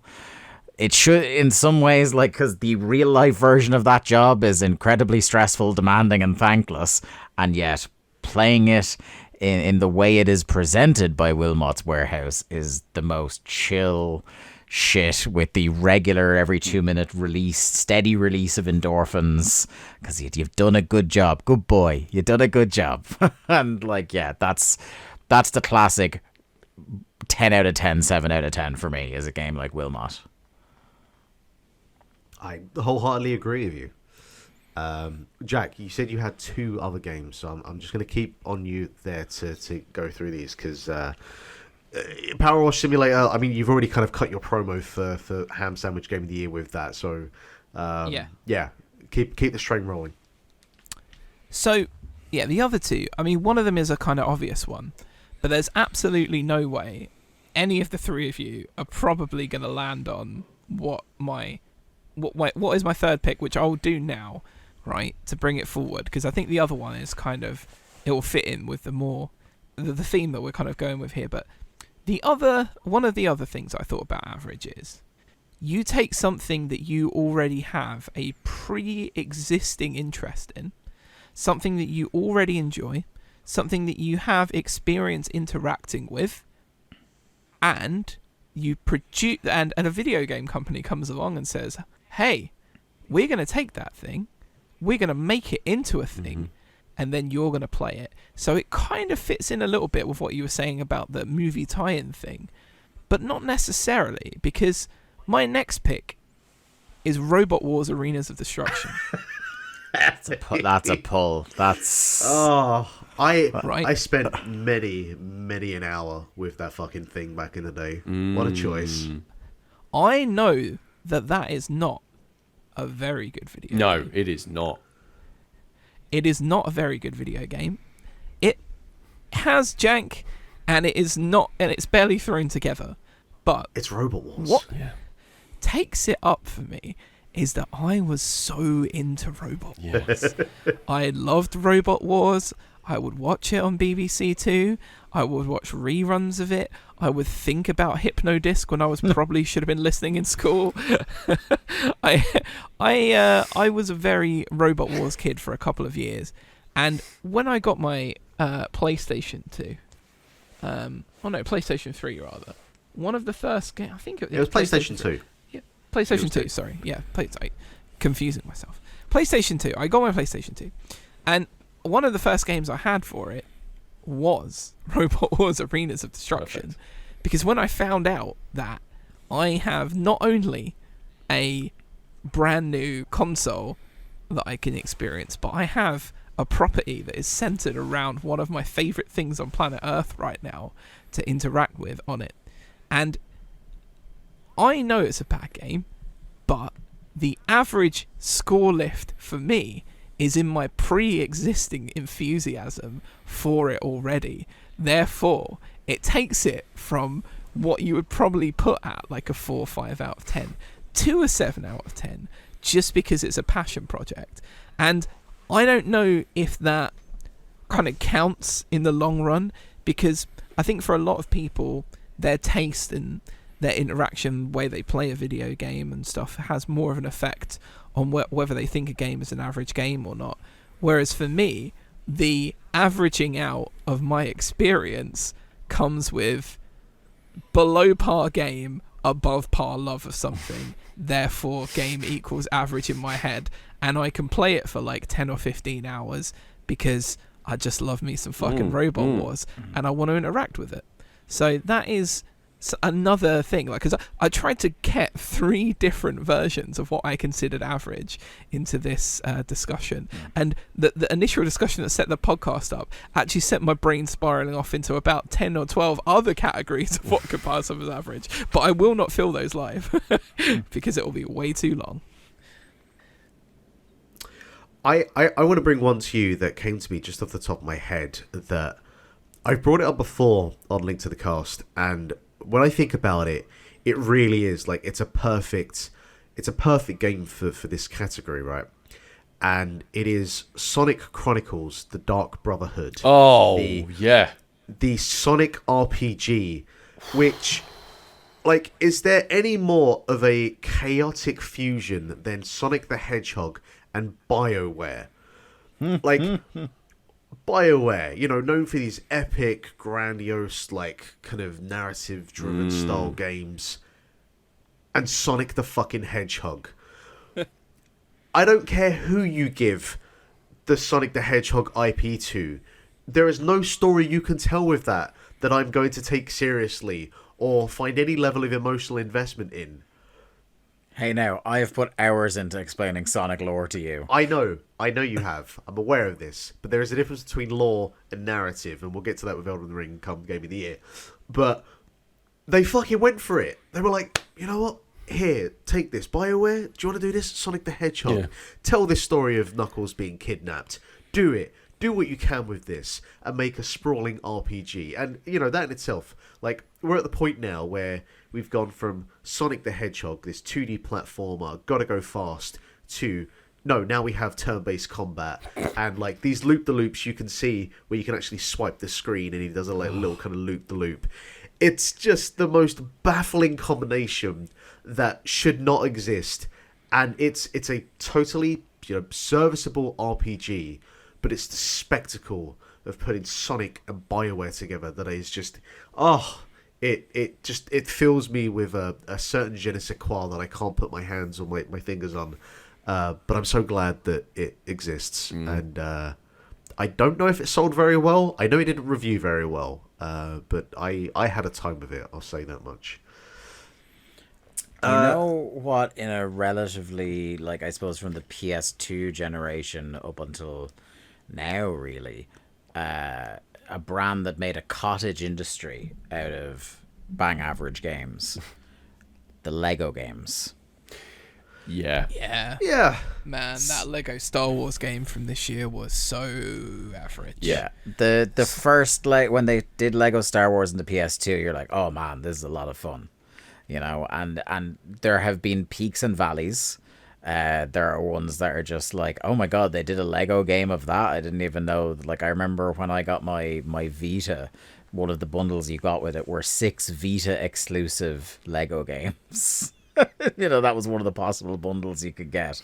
But then I think of things like one of the first games I got with my PS4 was Lego Marvel Superheroes, which puts like all the Marvel characters, and because they're basing it on the Marvel comics rather than the Marvel movies, they could have everyone. And they just threw them into, like, it's kind of a sandbox world with, like, I think there's 10 big levels that you go into that are more linear. And it's like, it's definitely, it's in that higher echelon of 7 out of 10 games where... Would I recommend it to everybody as a classic PS4 game? I absolutely wouldn't, because I want to keep my dignity. But did I have a tremendous time with it? Was it the first ever platinum trophy I got? Yes, it was. Because it looked great. It was fun. There are things like if you played as the Human Torch and Captain America, because Chris Evans played them both, you'd pop a trophy called "Don't I Recognize You from Somewhere." Just little cute jokes like that, and just kind of fun gameplay. You know, like nothing too groundbreaking, nothing too essential to write home about, but it was just a lot of fun. And I think that's when some of those 7 out of 10 games can make the most hay, when they come out in a launch window that is fucking sparse. And that's why I think of like at the PS3 generation and Heavenly Sword. Looks at Zombie U for the Wii U as a prime example of that. Yeah, man. But it with those Lego games, you know, I know some people who've worked on those games, and it feels like that is a team that knows the kind of game that it's going to make. It knows that game doesn't need to set the world on fire, and really all that it needs to do is get across this deep love of the source material. Yeah, like and they do, and they always do. Yeah, like even the ones where I think you kind of start getting burnt out and disappointed on them because they are kind of the same thing wearing a new IP. Yeah, and it's like you play one, you've played them all to a certain extent. There are little twists and turns, little different bits that each one does. But if you take a few years off a Lego game and then go back to one of them, a new one, you're just like, that was a great time. Yep. I had loads of fun with that. Yep, for sure. Totally agree on that one. I put it to you that a console that is notorious for the ham sandwich style type of game is the Nintendo Wii. Across the board, you've got Red Steel, you have House of the Dead Overkill, you have Mad World. Yeah.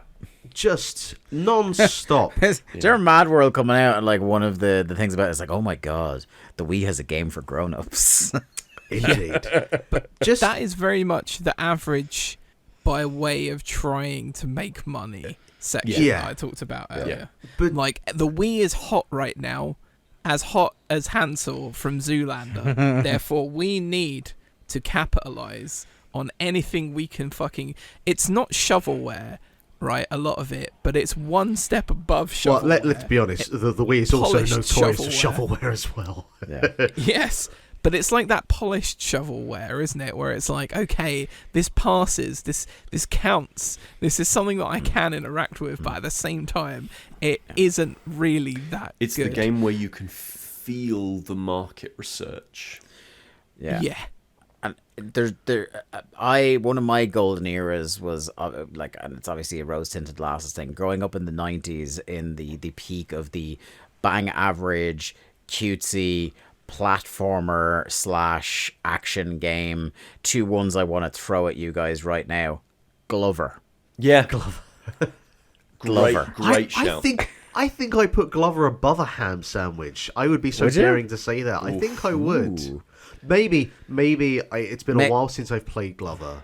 May I then, in that case, tempt you with a Jet Force Gemini? Oh, now that's a great again. pick. That's that perfect. Like that team cared. That team really tried. But God bless them, they did. God bless them, they tried. Just one. No, absolutely were not up to the task. We were all still figuring out that 3D shit. So good. God bless them. Peter, I'm going to jump back over to you because it's been a while since you've thrown one at us, and I want to see if there's anything else on the list that you think is absolutely crucial. Because I feel like I've got a couple of mine that you would be inspired by, but I want to see if you come up with anything first. Yeah, I think.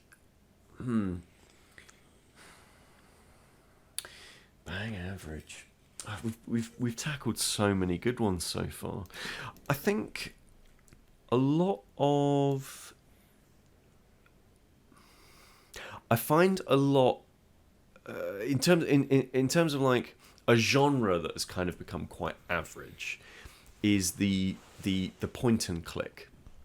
So there's a lot of totally serviceable games that are in that arena now, whereby they just kind of haven't moved the medium forward, right?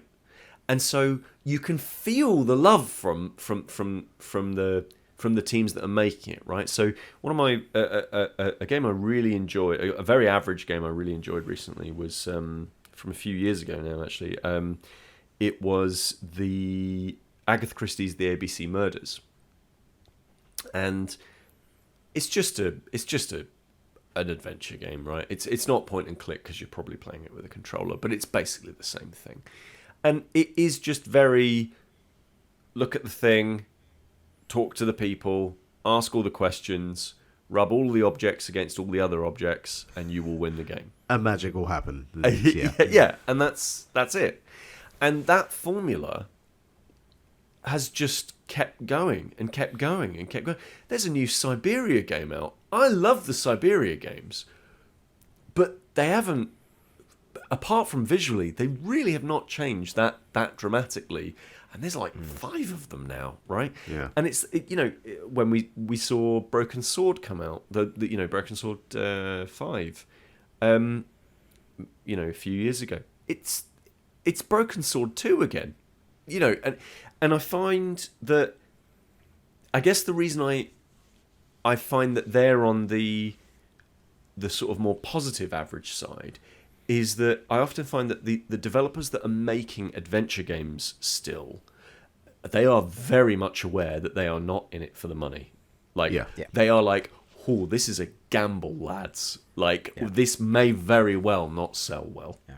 Right? Like, I think of one of my faves of recent years, Dark Side Detective, where it's just absolute love letter, and it's like, I would put the first one like in the maybe 8 out of 10s, but I think the sequel is very much it's the well-intentioned 7, it's we'll do that again, and I think that whole genre is kind of pushing towards that at the moment, and there's very few. I guess it's kind of because when we think of like the genres of video games and like the genetic lineage of all of them, you sort of see these different offshoots of genres that kind of try to go down one area and then realize they're in this kind of subgenre that can never really go anywhere else. Like, the shmup, for example, is a really good example of like, the shmup is kind of like, as a genre, it's kind of like the shark of video games. It has not changed for millions of years, because it's basically perfect now as a genre, right? As a subgenre. But the genres it inspired were actually action games, right? That we would now look at and say, oh, well, this is like, you can totally see the lineage of Space Invaders to oh God, what's it called? To be honest, I'm just trying to make a new metal subgenre like comparison. I haven't been able to figure it out, but it's in there somewhere. It's in there somewhere. You can see how Space Invaders goes from that all the way up to your very latest high-end spectacle of an action game, right? Because you're kind of just taking the similar ideas and moving them in different directions. I feel like the adventure game genre kind of just did that. Like, it kind of got perfected very early, and now all of the games in that, I'm always like, God bless you for keeping this genre alive. Like, but you're kind of average. Like, have you had a chance to play Return to Monkey Island yet from this year? So my partner has, and again, like, that kind of like, she's always said, I went in, I knew what to expect, like, I knew the fun I was going to have. It was really, really good. Won't talk about the ending. And then, but that kind of thing of like, I knew what I was getting. Yeah, like, other than it streamlines certain parts of the mechanics to make them much more accessible and approachable in 2022. It's very much still we're going to put that thing there with that thing there, and then one-on-one will make 2, and then off we go. All I'm just saying, guys, is none of them have a patch on the Neverhood. That's all. That's what I'm here to say. Anytime you get a chance to bring I will reference that game constantly till the day I die. I need to play that game. Also, Mark, to your earlier point, POD is an example of a bang average. That is true. But do you know what? In terms of entire genres like that, you were mentioning, Peter, that kind of like peaked early, and then just became flooded with bang average. Oh, you're just doing one of them. And sometimes it's passionate and you get a breakthrough. You're like, oh, that was a really good one of those, is what has been called the walking simulator. Yeah. That was like one of the newer genres of video game that popped onto the scene in the last couple of generations. And you get an occasional really good one, like an Everybody's Gone to the Rapture or a Stanley Parable.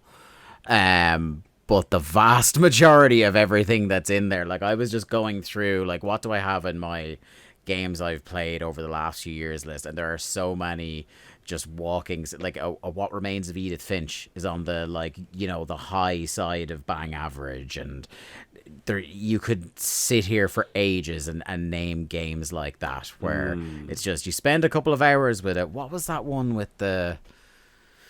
Oh my god, I'm trying to think. It was like the... No, it'll come to me in a while. I'm not going to sit here. There was one in the last couple of years, Maquette, which was like a walking simulator puzzle game. There's been a bunch of those, and they're usually good fodder for the ham sandwich, for sure. My friend Chris is on my podcast. He actually has a PhD in performance and walking. And actually, his specialism, he's kind of invited to different conferences now, academic conferences, to talk about walking simulators. It's actually what he did his thesis on. And I think that there's a kind of, you're right, and that it's a genre that just kind of peaked, like it everything kind of got laid out by Dear Esther, and then everyone went, how can we do this but with a slight twist or with a slight I think that's a really good shout, because so many of them are just very okay. Virginia is the one I was trying to think of. Yeah, from the PS4. And occasionally one other one that you get that like breaks above that kind of level of bang average that I was thinking of is the Beginner's Guide on PC. That was one that like that sat with me for ages after I beat it, but that's the exception rather than the rule, because it felt like it peaked as soon as people figured out a name to put on that type of game. Was Tacoma another one as well? Am I thinking of? Tacoma was fairly it was fairly in the middle, all right, to be fair. But there have been some very, very good examples of that. Like I think Firewatch is an exceptional what is version Firewatch? of that. What is Firewatch? Yeah. And as I said, Everybody's Gone to the Rapture. I think that's a beautiful game and one of the best scores to a video game in goddamn years and years and years. Perfect. Right, I'm gonna bounce us around all for one last game each, so we don't overstay our welcome with this. I mentioned earlier about Grand Theft Auto 3 and Rockstar Games, and coming off the back of that, and then they could do no wrong, and like whatever they bring out next, surely it's going to be massive, it's going to be huge, it's going to set boundaries again, whatever. And we got State of Emergency, which you play that game. I don't know why I thought you were going to go table tennis. There's a lot of ways you could have gone there. That's not the one I necessarily Smuggler's expected. Run. You could have gone Midnight Club. You certainly could. Yeah. But I went State of Emergency, which you play that game for about, I'd say 2 minutes, and you have seen everything that the game has to offer. Yeah. And it's for those 2 minutes. You know what? It's pretty kind of good, mindless great. fun. That game is the best rental blockbuster ever offered. Oh, it really is. It is. It's such a that's a whole new like genre we should a category we should have, best weekend blockbuster game or best renter game. You put that on for a couple of hours, you smash some shit up, you get out your system, but like there is no way that game could ever be anything more than a 6 out of 10. You know,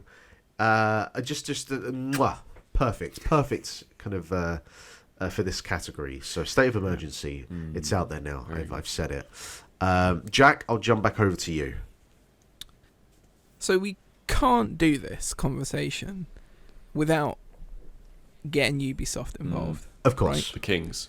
So I was trying to draw up the formula of what I thought was the most average of the Ubisoft games. And by the by, they all have a pretty similar experience. Yeah. But what carried this one over the line for me, more than anything, is that I thought, from what we saw early before the game came out, they were going to do something interesting. They were going to take the game in a direction that might cause controversy, that might spark some awkward conversation, that might potentially highlight a subcategory of people in a particular nation and shine a spotlight on them. Now, the game I'm talking about is Far Cry 5. Right? It is the most average of all the Ubisoft games. The most average of all of the averageness is Far Cry 5, because it has all of the tropes. We know them. If you're me, love them because you're an idiot. But some people can move away from it, which is... You texting me when you were playing this game going, I'm 40 hours in, it's a real fucking problem. So these games turn into a problem. I'm like, all right, I've just cleared out these 3 dots in the map, and then 3 more map dots pop up. And I'm like, oh, fuck my life. Did you platinum that? Listen, we're not going to talk about that. We're not going to talk about that. But, yes. It has all of those tropes. The big open world, the go to place to do thing, the supporting characters, some of which are funny, some of which aren't, and again all averages out into the wash. And after you finish the game, you can maybe recall like 2 of them, even though you probably met 20, right? But the thing that makes it bang average for me is they put it in that sort of like redneck American bint where you had this like right-wing cult style thing who were built around like what looked like a fundamentalist Christian ideals around the way they should live their lives, and sort of like prepper rapture type characters. Now, nobody had ever up to that point really gone the whole hog and sort of abandoned convention and made the white fundamentalist Christian people the bad guys without going like really far like Kevin Smith did in Red State. But you got to think about the time frame here for Far Cry 5. You got to, again, this is what I was talking about earlier with kind of putting it in the region. We are at the like year and a bit mark of Donald Trump's presidency in America. There is not more controversial thing to do at that point in video games than basically go, these lot are kind of like Trumpers, and they're going to be the bad guys in a video game, considering that many people had just voted for Donald Trump. And then everyone on the internet was like, oh snap, like you be a going there. They are taking that trope and they are going to run with it as the bad guy for a game. And the right-wing fundamentalist Christian gun lovers in a random part of an American state are going to be running wild as you assume that they would, and you've got to stop them and kind of regain the peace. And then everybody got real mad about it, who identified a little bit with that sort of personality type, and Ubi bitched out. They released a few statements going, listen, no, it's not what you think. We're kind of doing this thing with the, and it's not about you, and it is the ultimate Michael Jordan Republicans wear sneakers too move of the video game industry in the last 5 years. And instead of really taking and skewering a particular personality type who at that time's voice was echoing loudly around not only America but up to the halls of the fucking White House with the selection of the president, they just went, nah, we're not going to do that. And then they made the game about some weird drug that they're all taking, and then there was going to be like a point where they just decide to nuke it, and the story kind of lost its power completely and went a little bit almost fantasy at times. And you know what, I platinumed the game, as Dave rightly said. I could probably tell you about maybe 5 or 6 bullet points of what happened in that game at the most. I know Jacob Seed was the main bad guy. I can't remember anything about him, and it was just completely washed out. There was like the daughter who was like implied slightly magical.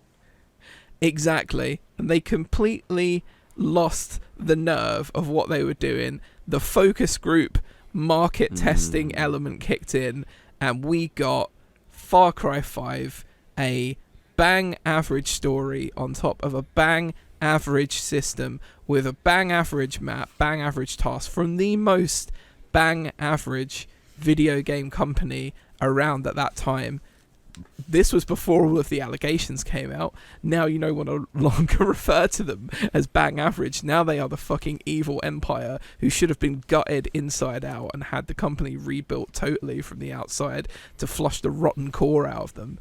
However, at that time, it was just that. It was an echo of a popcorn fart of a video game. But did I play like 60, 70 hours of it? That's fucking the bet appeal. I did. That's the appeal. Yeah, that's how they get you. Yeah, and that's how they get you. But that to me, and it won out. I think it won the Peter Willington / Keen Ham Sandwich of the Year award for me, because I think I remember cutting a similar promo on it. But now when I look back, I just think it is even more earned its stripes and earned its wings as being average. Yeah. Whew, I need a breather after that one. Dave, I'll come to you for any final. I've got a hat trick for you. All but right. I don't have a huge amount to say on any of them, but the first one is one that was like, what's the deepest pull I could make that I don't think is going to be anyone's list? Enter Midway, and a little game from 2000 oh, hold on, is it 2005 it is? I can't remember. Early to mid 2000s. You've got Peter's attention here. Yeah. Area 51. Oh. And that is the classic. I literally did, myself and my cousin, I was down at my cousin's house in Cork, and we rented the game, and we just played it for the weekend and beat it. Done. Handed it back in, never thought about it again. But did we have a damn good time shooting aliens, raiding Area 51? Yes, we absolutely did. Absolutely.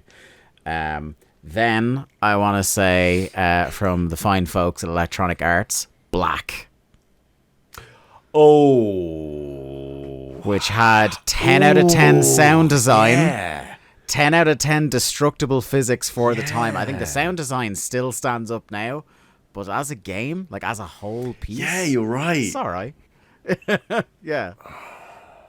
I remember like reading official PS2 magazine in the build up to this, like, you're not gonna fucking believe how this game sounds. Yeah. Like, you were gonna be blown away. And you know what? They were right. Yeah. But like, was there a lot besides that and the destructible environments to keep me going back there to was Black? not.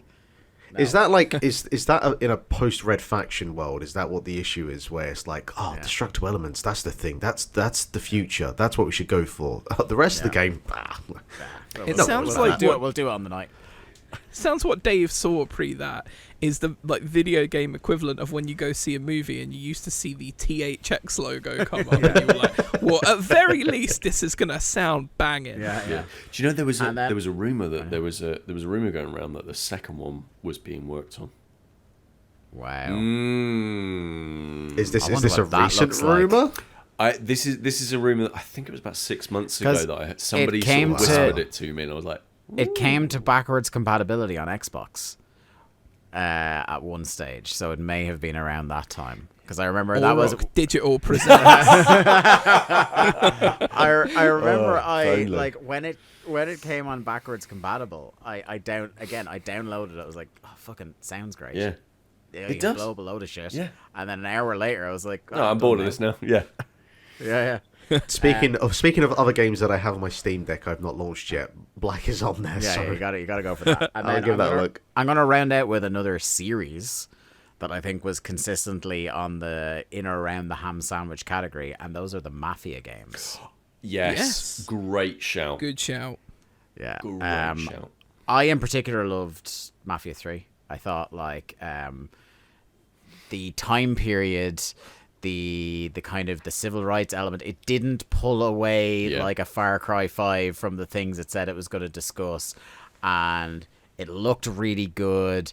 The combat was all right. Yeah. The driving was pretty decent, but it had a banging soundtrack. Like, you open that game and like literally the start menu, you're hearing Creedence play, and you're like, okay, we're in for some shit. Like, you're driving around the bayou listening to Bad Moon Rising. You can't have a bad time doing that. And yeah, those Mafia games are pretty damn good. And since it came out, like since they did that HD trilogy collection, I've been very tempted just to, because like I know I'm going to have a good time with them. I'm just wanting that at a real like cut price, and I want to play it in like a February or something when nothing else is around. Yeah. Those are my three anyway. Those are the last three I had in mind. All right.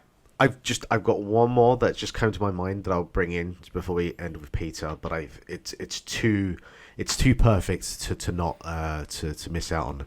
And did anyone play Azura's Wrath? Yeah. What a brilliant average game. An interactive anime, as they described it at the time.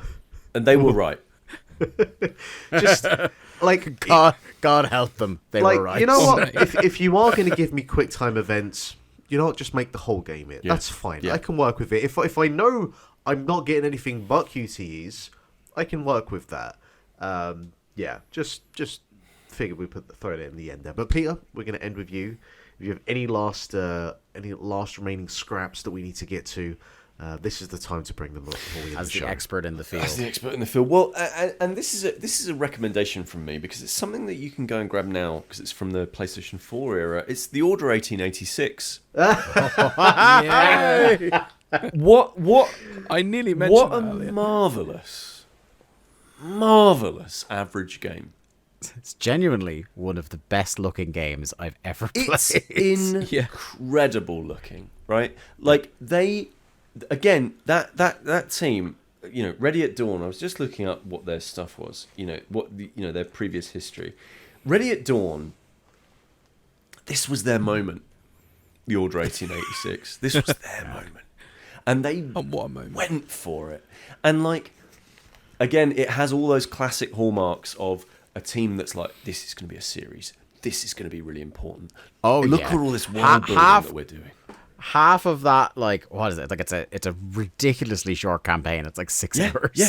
And like in that 6 hours, I would say conservatively 2.5 to 3 hours of it are set up for the sequel. Oh, without a shadow of a doubt. Like, they are introducing characters where you're like, oh, well, I look forward to. Oh, I guess maybe at the end of this one, we're not hanging out with Nikolai Tesla or or whoever. So they're doing loads of that stuff. The world building that they do through the environment design is just astonishing. Like, really, really wonderful. Clearly, a lot of passion went into the sort of the world building that they did on all levels. That gun combat, totally fine. Like, I would say it is totally fine gun combat. Got slightly boring in certain places, but there's some really good momentum that you can move through with it. Some really good verticality in some of the shooting sections. The weapons feel really fun, and as you say, like, visually, it still looks amazing. Like, it still looks really, really good. For most of last generation, my Order 1886 wallpaper was my dynamic theme on PS4 because it's just like everything about the aesthetics of that game I was drinking. Beautiful.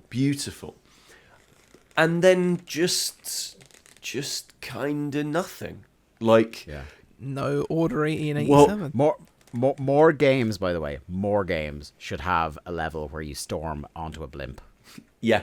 In fact, legally, all games should have some sort of level. Imagine a Hitman level set on a blimp. Oh my god. Like, how fucking great would that be? Like, you have to take out Sheik I want to go to IO. I want to go to IO and go, look, I know you've ended the World of Assassination trilogy, but for the next Hitman game, can we have Hitman Time Traveler, where you go back to different points in history and somehow someone in the future has contacted Agent 47 and tapped him up to take people out, and then have like a Hindenburg level and be like Hindenburg the day before the big tragedy, and there's like a bunch of people on there in smoking jackets and like cocktail waitresses walking around, and people with monocles, and you've got to take someone out in that 47, environment. your target is Archduke Franz Ferdinand. Yeah. Exactly. Agent 1947. I think there's... Your target is Generalissimo Franco. Should you choose to accept him? So the blimp level, the world build, the sort of like Arthurian stuff that they get into, absolutely incredible. And then it just kind of didn't go anywhere, right? And the reason I think that it's one of my absolute favourite, brilliant average games, is what happened afterwards. So, as we're all well aware, Ready at Dawn then went on to work on Deformers. No? Nope, I got nothing. Monsters in Disguise. That was I a don't know PlayStation 4 game that came out 2 years after the Order 1886.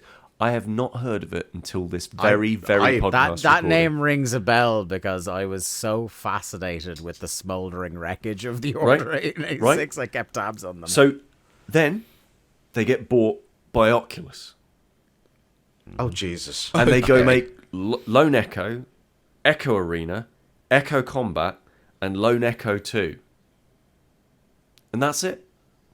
And that company is If just anyone out gone. there, Wow. if anyone out there is a fan of the Echo series that's listening to this podcast, we will have you on for a sit-down Not the interview. one with the dolphins, the one with the headset that you've got to purchase.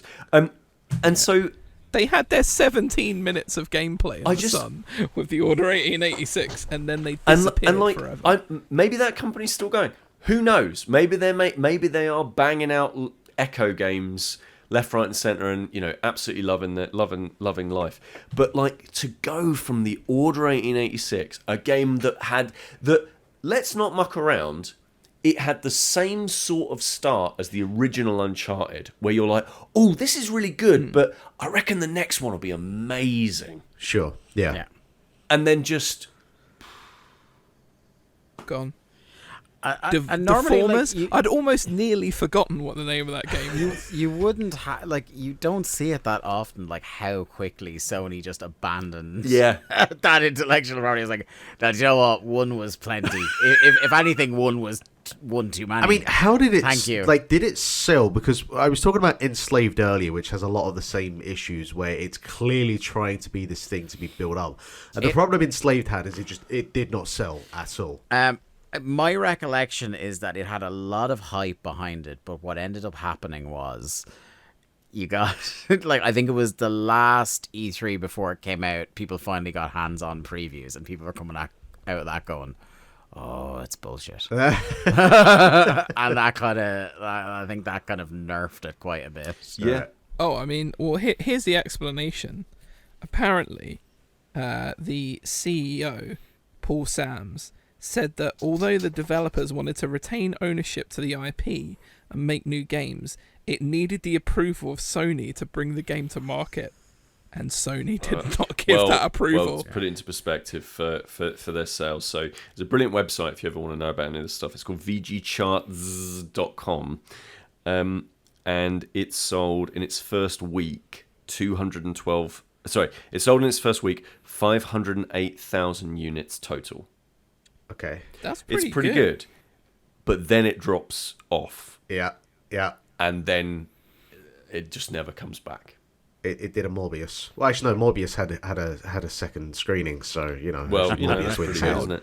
Yeah. How dare you invoke Morbius in a conversation about I can't believe averageness. finally Mark was the one to bring up more. There we go. But 508,000, in your first week, and you are a flagship for the PlayStation 4. You are this is it. We are putting this above Killzone, and it's 500,000 units. Yeah. They referenced it in Astro's Playroom. Yeah, They did. That game is a celebration of all things PlayStation. And you're seeing the little Astrobots dress up in little things. There must have been so many people who just went, fuck, the Order 1886. If I had to guess, and if anybody from Sony is listening, yes, I would like to make one. I get the feeling that I get the feeling that we might see it again in like a decade or a little bit longer. Like, I get the feeling somebody at Sony will go, because I get the feeling Sony's one of those companies that like, if you're a champion of it and you've got a bit of clout, you'll get it made. Yeah. Everything comes back eventually, except Siphon Filter. Except for Siphon Filter, thank Christ. Yeah. Yeah. That's actually legally not allowed to ever be considered. Yeah. We're not actually allowed to mention it. Yeah. Yeah.